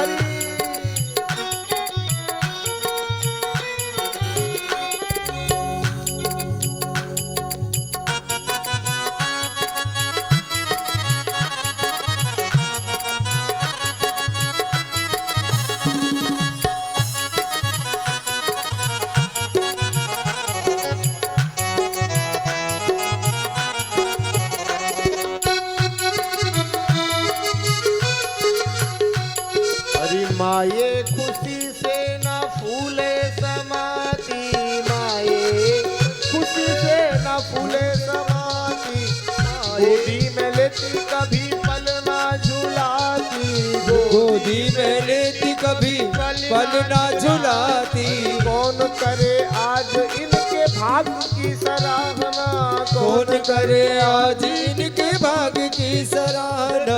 झूल रहे दीन देव बन करके लालना झूल रहे तीनों देव बन कर। हरि माता अनुसुईया ने डाल दियो पालना माता अनसुईया ने डाल दियो पालना। झूल रहे तीन देव बन करके ये लालना लाला झूल रहे तीनों देव बन कर।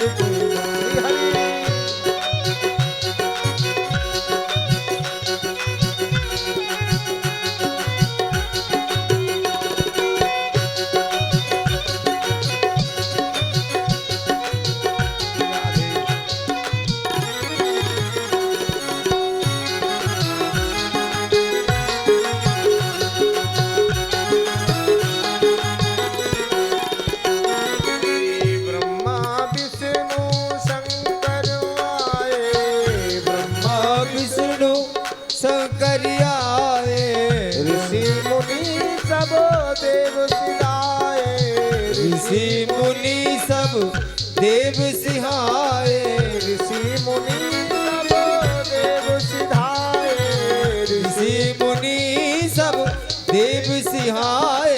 भारत की देवियों से आज पड़ा पालना भारत की देवियों से आज बड़ा पालना। झूल रहे दीन बन करके लालना झूल रहे तीन देव बन करके लालना। हरी झूल रहे दीन देव बन करके लालना झूल रहे दीन देव हरी माता अनुसुईया ने डाल दियो पालना ओ माता अनसुईया ने डाल दियो पालना। हरी माता अनुसुईया ने डाल दियो पालना माता अनसुईया ने डाल दियो पालना। झूल रहे दीन देव बन करके लालना झूल रहे तीनों देव बन करके लालना। झूल रहे दीन देव बन करके लालना हाँ झूल रहे तीनों देव बन करके लालना। हरी झूल रहे दीन देव बन करके लालना झूल रहे तीनों देव बन करके लालना। हरी झूल रहे दीन देव बन करके लालना झूल रहे तीनों देव बन बोली भक्त वत्सल भगवान की जय। तीनों देवताएं जब अनसुईया माता जी के यहाँ पालने में झूलने लगे तो तीनों देवियों की धड़कन बढ़ने लगी कि भाई आज भी नहीं आए, कल भी नहीं आए, परसों भी आगे जी चले कहाँ गए, कहाँ चले गए। अब तो तीनों देवियां बड़ी डरने लगी और डर डर करके आपस में अपने अपने घरों से तीनों देवियां भी अपने अपने पतियों को ढूंढने के लिए निकलती हैं। बोले चलो देख करके तो आते, आखिर कहाँ चले गए हैं, काफी समय हो गया लौट करके नहीं आए। तीनों देवियां जब अपने अपने घरों से चल देती हैं तो रास्ते में तीनों देवियों की भी मुलाकात होगी। बोले कि आप कहाँ, बोले कि आप कहाँ, बोले कि हम तो वहीं जा रहे हैं। चलो एक ही अब तीनों साथ में ढूंढने के लिए निकलती हैं। तीनों देवियां जब ढूंढने के लिए निकली तो तीनों देवियां ऐसे जा रही थी, सामने से जब जा रही थी तीनों देवियां तो एक टी पॉइंट पड़ा रास्ते में ऐसे, तो ऐसे माताएं जा रही थी, उधर से नारद जी जा रहे थे सामने से। अब माताओं ने नारद जी, अरे बेटा नारद सुनो सुनो सुनो सुनो सुनो सुनो नारद सुनो नारद सुनो नारद सुनो सुनो सुनो नारद। नारद जी कहने वाह मैया मैं स्त्रियों से बात नहीं करता। बोले क्यों? बोले मेरा अनुष्ठान चल रहा है, मेरा स्त्रियों से बात करना बिल्कुल बंद है। बोले बेटा ये बता कहाँ जा रहा है? बोले वाह माता ये भी कोई बात हो गई क्या? भाई वैष्णव का रूट का क्या भरोसा, कहाँ जहाँ मिल जाए तो वहीं जाओ सो, और जहाँ देखी भरी परात वहीं बिताई सबरी रात। हमसे आपका क्या प्रयोजन है? आप बताइए आपका मंतव्य क्या है? बात मत करो, दूर से बात करो। बोले नारद ये तो हमने सुना है कि कोई व्यक्ति अनुष्ठान करता है तो उसको स्त्री से बात करना नहीं चाहिए, लेकिन ऐसा किस पुराण में किस शास्त्र में लिखा है कि बेटा अपनी माता जी से बात नहीं कर सकता? तो चलो ठीक है माता कोई बात नहीं, बताओ तुम्हारी समस्या क्या है, तुम कहना क्या चाहती हो? बोले बेटा यानी कि तुम्हारे वो देखे थे क्या, वो देखे थे क्या वो? क्योंकि पहले माताएं अपने पतियों का नाम नहीं लिया करती, और अब तो महाराज सीधा नाम लेती है कोई ना कोई बुला के। अब तो मर्यादा ही सब खत्म हो गई। बोले बेटा तुमने तुम्हारे उनको देखा है क्या? उनको उनको उनको उनको उनको किसको? अरे उनको तुम्हारे उनको। अरे किसको? तुम्हारे पिताजी को देखा है। अरे माताजी वो कमाल कर रही है वाला, पिताजी के बारे में माताजी से ज्यादा भला और दूसरा कौन जान सकता है? हमको क्या पता वो कहाँ चले गए, हमें नहीं मालूम। बोले नहीं बेटा देख मजाक का समय नहीं है, अगर तेने तेरे पिताजी को देखा हो तो तू बता। बोले माताजी पिताजी को मैंने देखा है, मैं बता सकता हूँ। बोले हाँ बताओ कहाँ है? बोले यहाँ से कुछ दूरी पर जाकर के अनसुईया मैया के आश्रम पर, और वहां आपको तीनों देवताओं का दर्शन हो सकता है। तीनों देवियां गई और तीनों देवियों ने जाकर के देखा कि भाई बड़ी सती साध्वी स्त्री है, अगर हम देवी बन करके जाएंगी तो वो पहचान जाएगी और पता नहीं क्या हो सकता है आगे चल करके। तो तीनों देवियों ने भी साध्वी का रूप धारण किया और साध्वी का रूप धारण करके मैया के दरवाजे पर अलख जगाया। माता भिक्षाम देही, क्या चाहिए आप लोग? बोले माँ हम आपके यहाँ निवास करना चाहती हैं। मेरे यहाँ निवास? बोले हाँ ठीक है रहो। अनसुईया मैया के यहाँ तीनों देवियां रहने लगी। अब तो रात्रि में अनसुईया माँ की चरण सेवा करती हैं तीनों देवियां। तीनों देवियां जब चरण सेवा करती हैं तो एक दिन सेवा करते करते करते करते करते करते गरम गरम अश्रु अनसुईया माँ के चरण पर गिरा, रोने लग गई।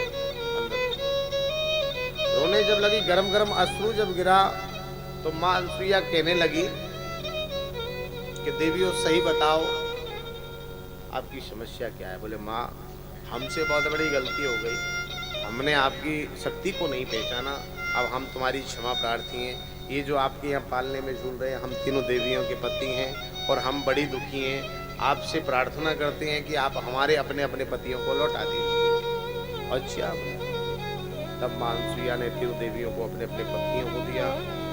इस चरित्र को सुन करके सीखने को मिलता है कि भारत में अभी भी ऐसी ऐसी स्त्रियां हैं सती साध्वी जो अपने सतीत्व पर टिकी हुई हैं। ये कथाओं के चलते हुए बोली वृंदावन बिहारी लाल की जय, बोली कृष्ण कन्हैया लाल की जय। मनु महाराज की तीसरी कन्या प्रसूति का विवाह प्रजापति दक्ष से हुआ। अब भगवान का शंकर का विवाह।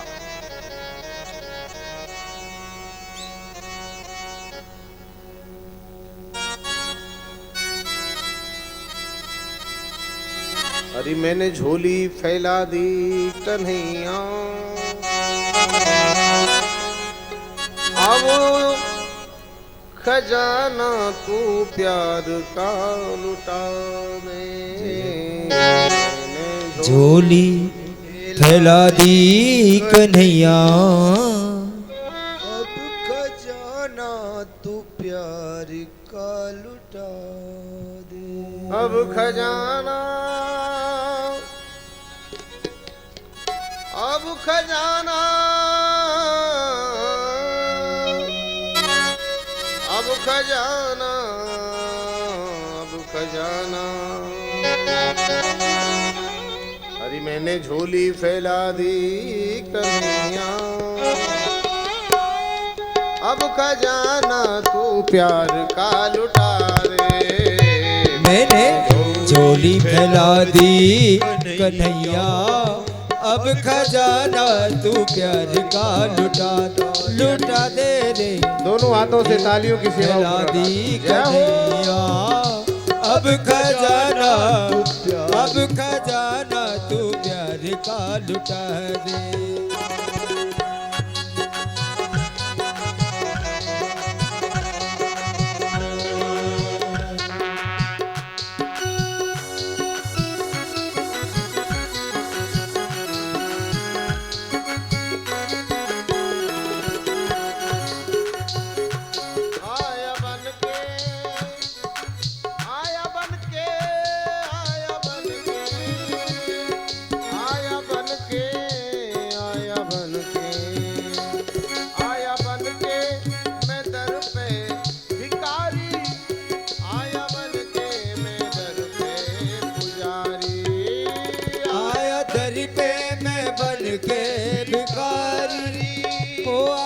दर पे मैं बन के पुजारी।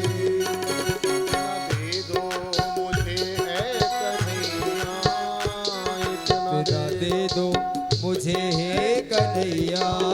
हरि मांगने से तू पीछा छुड़ा दे, न दे दे मुझे कन्हैया, मांगने से तू पीछा छुड़ा दे, चोली बना दे कन्हैया, बजाना तो प्यार का लुटा दे।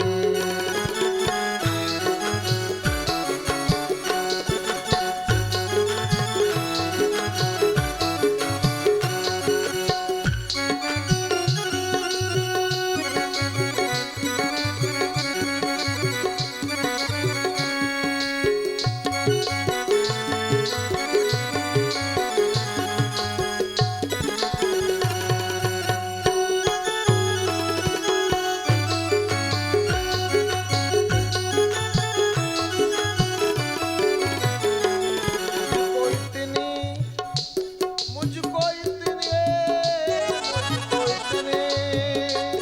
मुझको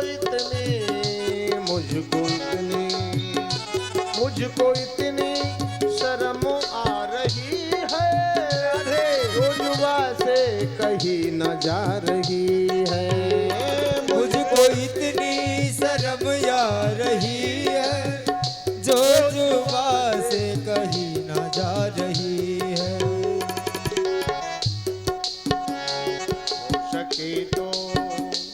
हो सके तो दया कर दयालु, हो सके तो दया कर दयालु, अपनी सेवा में मुझको लगा ले, हो सके तो दया कर दयालु, अपनी सेवा में हमको लगा ले।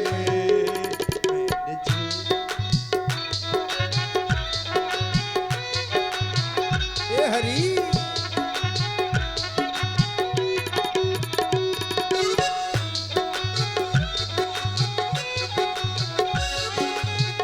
राधे।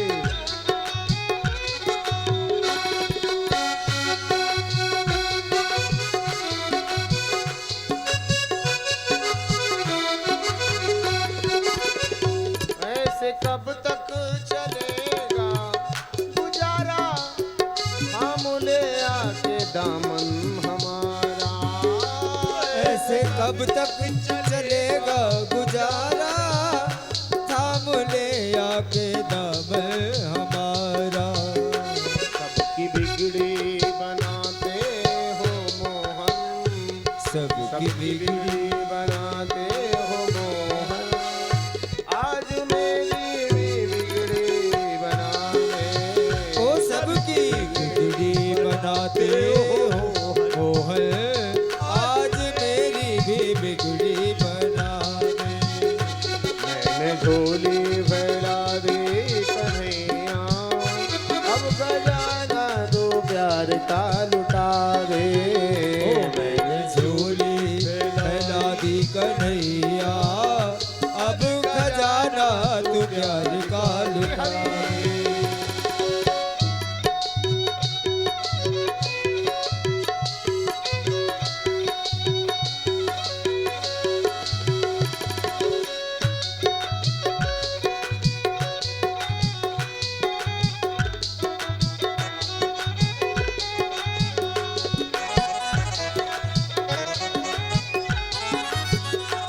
आज ब्रजवासी, आज ब्रजवासी, आज ब्रजवासी, आज ब्रजवासी, आज ब्रजवासी कुछ कह रहा है, जो कभी ना हुआ हो रहा है। आज ब्रिजवासी कुछ कह रहा है, जो कभी ना हुआ हो रहा है। तमन्ना है मरने से पहले, तमन्ना है मरने से पहले, अपना दर्शन तू मुझको करा दे। फैला दी कन्हैया, झोली फैला दी कन्हैया, अब खजाना तू प्यार का लुटा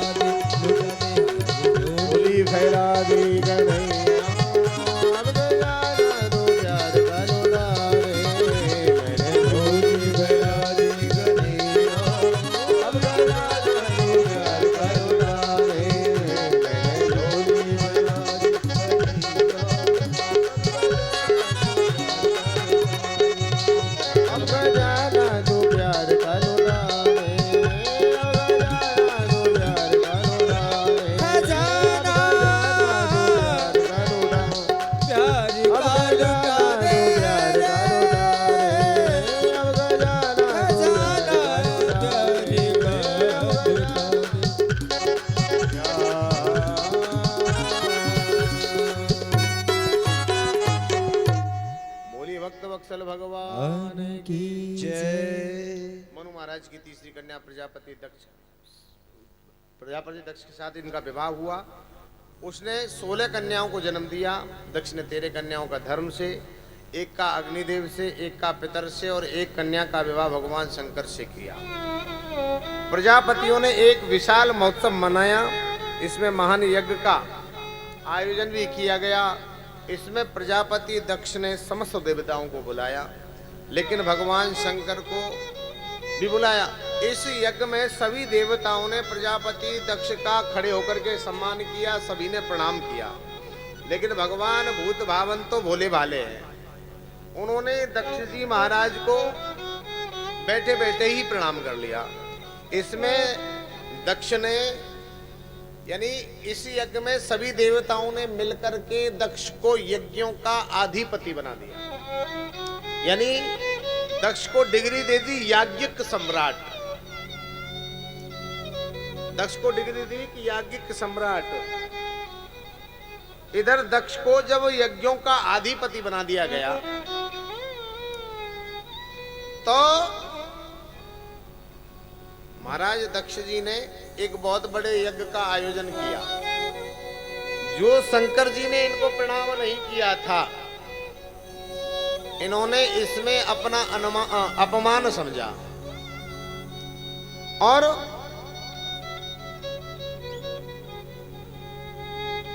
इस बड़े यज्ञ में सभी देवताओं को बुलाया, लेकिन भगवान शंकर को नहीं बुलाया। बहुत बड़ा यज्ञ किया। ध्यान दीजिए कथा में वकील साहब।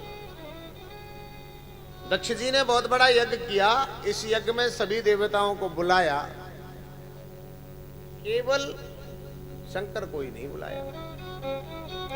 अब सभी देवता इस यज्ञ में अपने अपने विमानों में सवार होकर के इस यज्ञ में जा रहे हैं।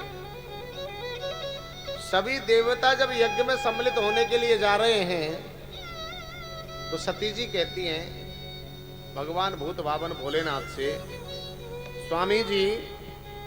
बोले हाँ सती जी। बोले आज ये राधे राधे बोली वृंदावन बिहारी लाल की जय। सती जी कहने लगी कि प्रभु एक बात बताओ। बोले हाँ सती जी, आज तो बड़ा आश्चर्य हो रहा है। बोले क्या आश्चर्य हो रहा है? बोले सभी देवता लोग अपने अपने विमानों में सज करके जा रहे हैं, तो मैं आपसे जानना चाहूंगी कि ये देवता लोग कहाँ जा रहे हैं। सती जी कहने लगी, भगवान शंकर कहने लगे कि सती जी आपका क्या मन है? देवता लोग हैं, आते रहते हैं, जाते रहते हैं, सबके अपने अपने काम होते हैं, आपको क्यों इस सब चीज से ईर्षा हो रही है? आप क्यों जानना चाहती हैं? बोले नहीं प्रभु, मैं जानना चाहूंगी कि कहाँ जा रहे हैं। बोले देखो सती जी, ये जहां भी जा रहे हैं, पहली बात तो कहीं भी जाएं हमको कोई मतलब नहीं है। अगर आप पूछना चाहती हो तो नहीं पूछो तो अच्छी बात है। बोले क्यों? बोले उसमें आपका भी हित है और मेरा भी हित है। नहीं पूछो, बढ़िया, इस बात को यहीं की खत्म कर देते हैं। बोले नहीं प्रभु, आपको बताना पड़ेगा। हट पड़ गई सती जी। बोले आपको बताना पड़ेगा कि देवता लोग कहाँ जा रहे हैं। तब जब सती हट पड़ गई तो शंकर भगवान को बताना पड़ गया। बोले कि देखो सती, ये सभी देवता लोग मिलकर के सती विलोकय व्योमो विमाना,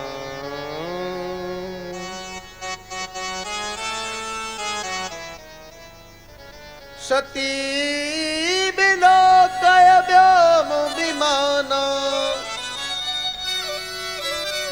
सती विलोकय व्योमो विमाना,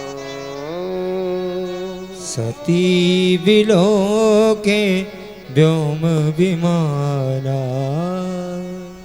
जातु चले सुंदर विधि नाना, जात चले सुंदर सती जी कहने विधि लगी, नाना। विमानों को देख करके देवता लोग कहाँ जा रहे हैं? शंकर जी ने बोला पूछूं तब शिव कहूं बखानी। नहीं मानी सती जी। तो शंकर जी ने कह दिया कि ये सभी देवता लोग आपके पिताजी के यहाँ यज्ञ हो रहा है, वहां जा रहे हैं। सती जी कहते वाह साहब, मेरे पिताजी के यहाँ यज्ञ हो और हम लोग नहीं जाएं तो पिताजी का कैसा ऐसा यज्ञ है? हमको भी चलना चाहिए। चलो हम आपके साथ में चलते हैं, आप भी चले हम भी चले, उस यज्ञ में चलते हैं। शंकर भगवान कहने लगे कि देखो सती जी, इसीलिए मैं आपको नहीं बताना चाहता था कि आपका मन करेगा और हम वहां जाना नहीं चाहते। बोले क्यों महाराज, क्यों नहीं जाना चाहते हो? बोले आपके पिताजी ने हमें बुलाया ही नहीं। तो बोले महाराज मैंने तो आपके मुखारविंद से ही सुना है कि तदपि मित्र प्रभु पितु गुरु गेहा जायो बिन बोलऊं न संदेहा। तदपि मित्र प्रभु पितु गुरु गेहा, तदपि मित्र प्रभु पितु गुरु गेहा जायो बिन बोलहु न संदेहा। तदपि मित्र प्रभु पितु गुरु गेहा,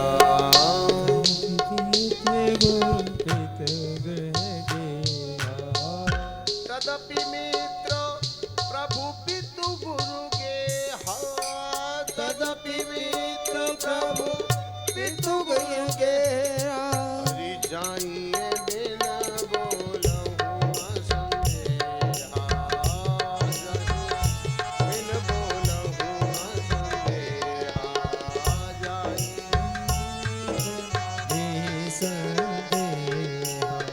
जाइए बिन बोलहु न संदेहा, जाइए। प्रभु आप ही बताते हो कि तदपि मित्र प्रभु पितु गुरु के यहाँ, अपने पिताजी के यहाँ, अपने मित्र के यहाँ, अपने गुरु जी के यहाँ बिना बुलाए चले जाना चाहिए, इसलिए हमें चलना चाहिए। शंकर भगवान कहते हैं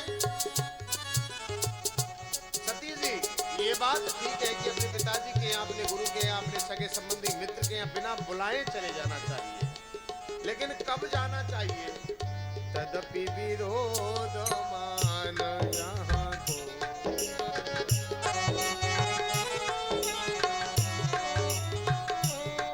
हरि तदपि विरोध मान जहाँ कोई, तदपि विरोध आन जहाँ होई, हरि तदपि विरोध मान जहाँ कोई, हो तदपि विरोध मान जहाँ कोई, तहाँ गए कल्याण न हो।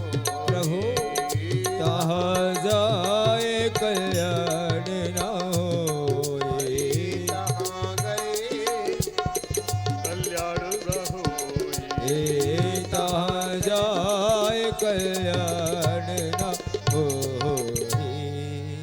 शंकर जी कहने लगी सती जी चले जाने चाहिए अपने पिताजी के यहाँ, गुरु के यहाँ, मित्र के यहाँ, लेकिन तदपि विरोध मान जहाँ कोई, तहाँ गए कल्याण ना होई।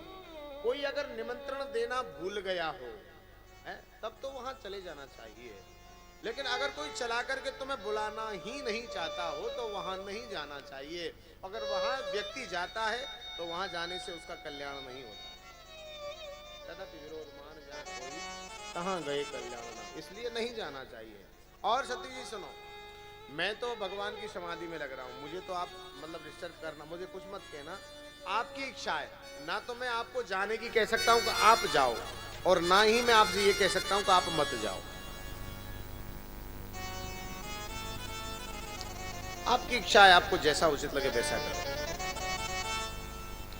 और शंकर भगवान की तो समाधि लग गई, सती के मन में संकल्प विकल्प उठते हैं।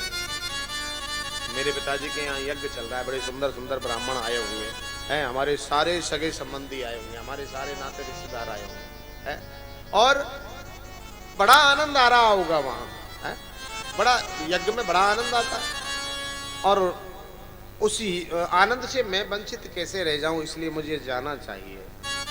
अब मन कहता है कि जाना चाहिए, और आत्मा कहती है कि भाई जब मेरे पिताजी ने मुझको अपने पति के यहाँ जब भेज दिया है तो फिर मुझे नहीं जाना चाहिए।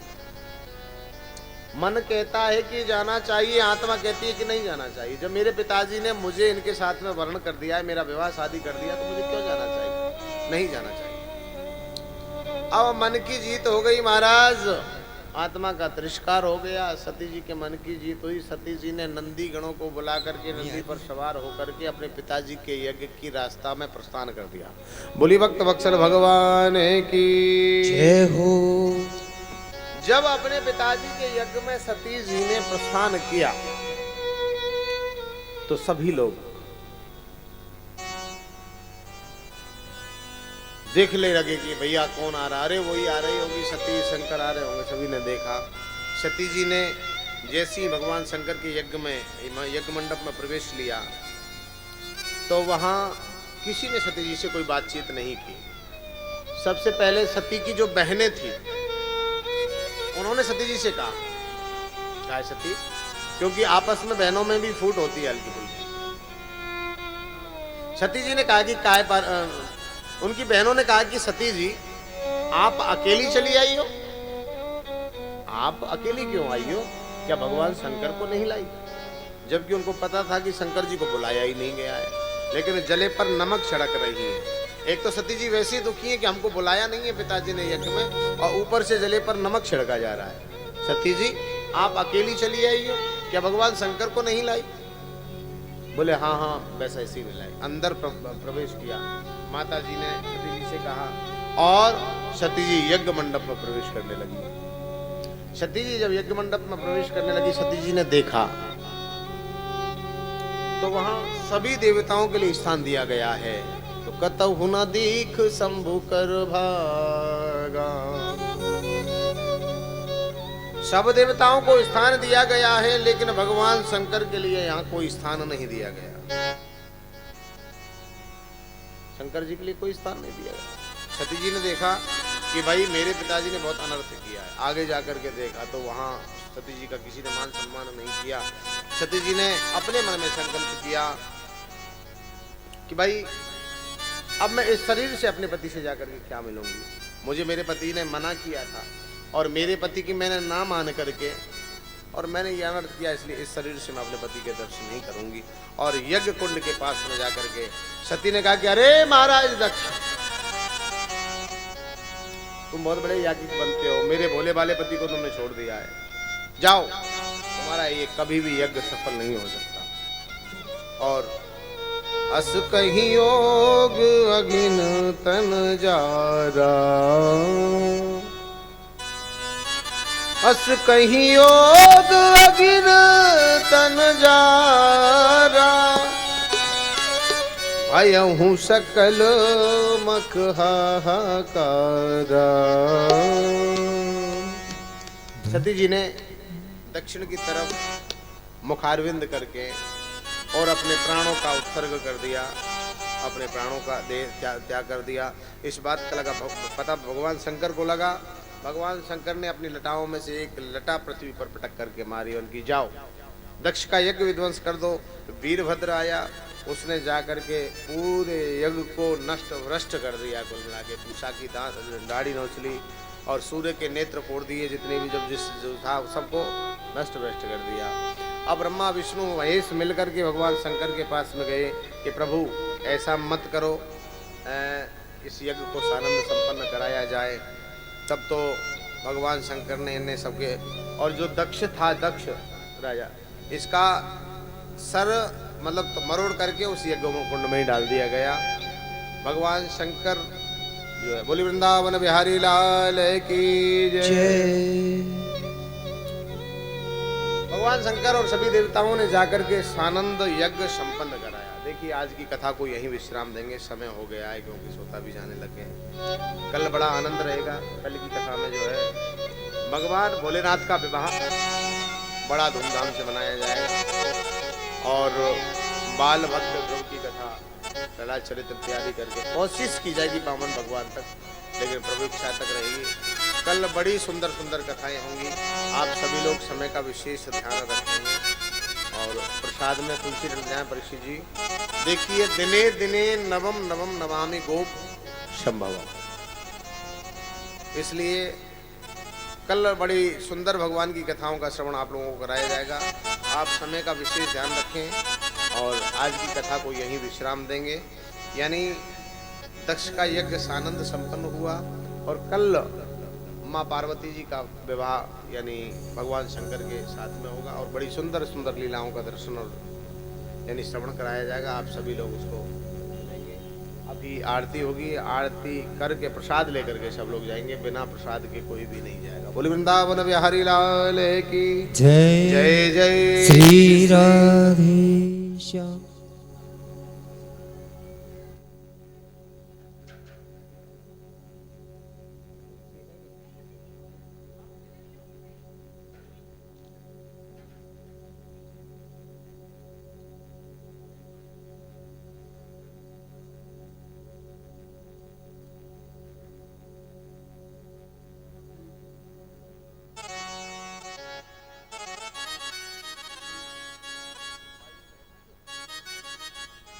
यहाँ देखना गोपाल जी के पास। आरती के लिए सभी अपने अपने स्थान पर खड़े हो जाएं।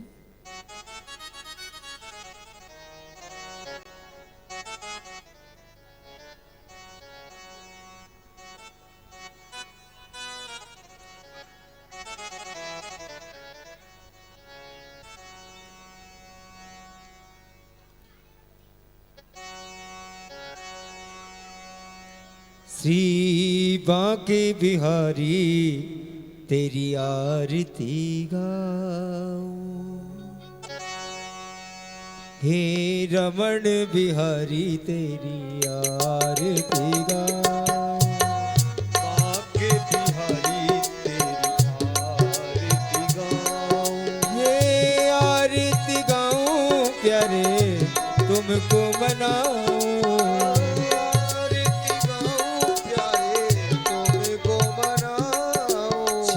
बांके बिहारी तेरी आरती गाऊं, बांके बिहारी तेरी आरती गाऊं।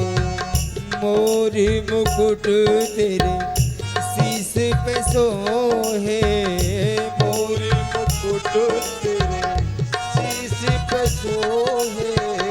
प्यारी सी बंसी कान्हा मेरो मन मोहे।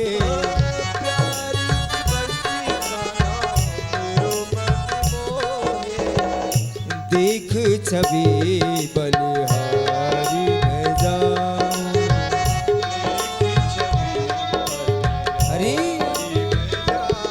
हे बांके बिहारी तेरी आरती गाऊं। बांके बिहारी तेरी आरती गाऊं। हाँ चरणों से निकली है गंगा रे प्यारी, चरणों से निकली है गंगा प्यारी। पावन करती है दुनिया सारी। पावन की है दुनिया सारी। हे उन चरण में शीश झुकाऊं,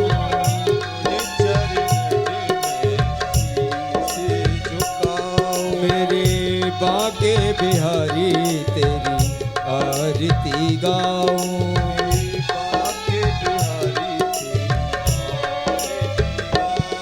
हाँ संग में सोहे राधिका प्यारी, संग में सोहे राधिका प्यारी। और ललिता विशाखा सखियां सारी। ललिता विशाखा सखियां सारी। वास सदा वृंदावन पाऊं, हे बांके बिहारी तेरी आरती गाऊं। हाँ माता यशोदा तुम्हें लाड लड़ावे, माता यशोदा तुम्हें लाड लड़ावे। माखन मिश्री को भोग लगावे। माखन मिश्री को भोग लगावे। याही छवि को घट में बसाऊं, बांके बिहारी तेरी घट में बसाऊं। सूर्य सुदामा सरसी के प्यारे सूर सुदामा नरसी के प्यारे मीरा सबरी के नैनों के तारे मीरा सबरी नैनों के तारे गुण गावत ना एक अघाऊ श्री बाके बिहारी आरती गाऊं प्यारे तुमको रिझाऊं बाके बिहारी तेरी आरती गाऊं बाके बिहारी आरती गाओ ओ हे राधा रानी तेरी आरती गाऊं श्री राधा रानी तेरी आरती गाओ भागवत भगवान तेरी आरती गाऊं भागवत महारानी तेरी आरती गाओ ओ सदगुरु प्यारे तेरी आरती गाऊं सतन की आरती गाओ हे बाके बिहारी तेरी आरती गाऊं बाके बिहारी तेरी आरती गाओ हे रमण बिहारी तेरी आरती गाऊं भागवत भगवान की जय श्री राधा रानी की सदगुरुदेव भगवान की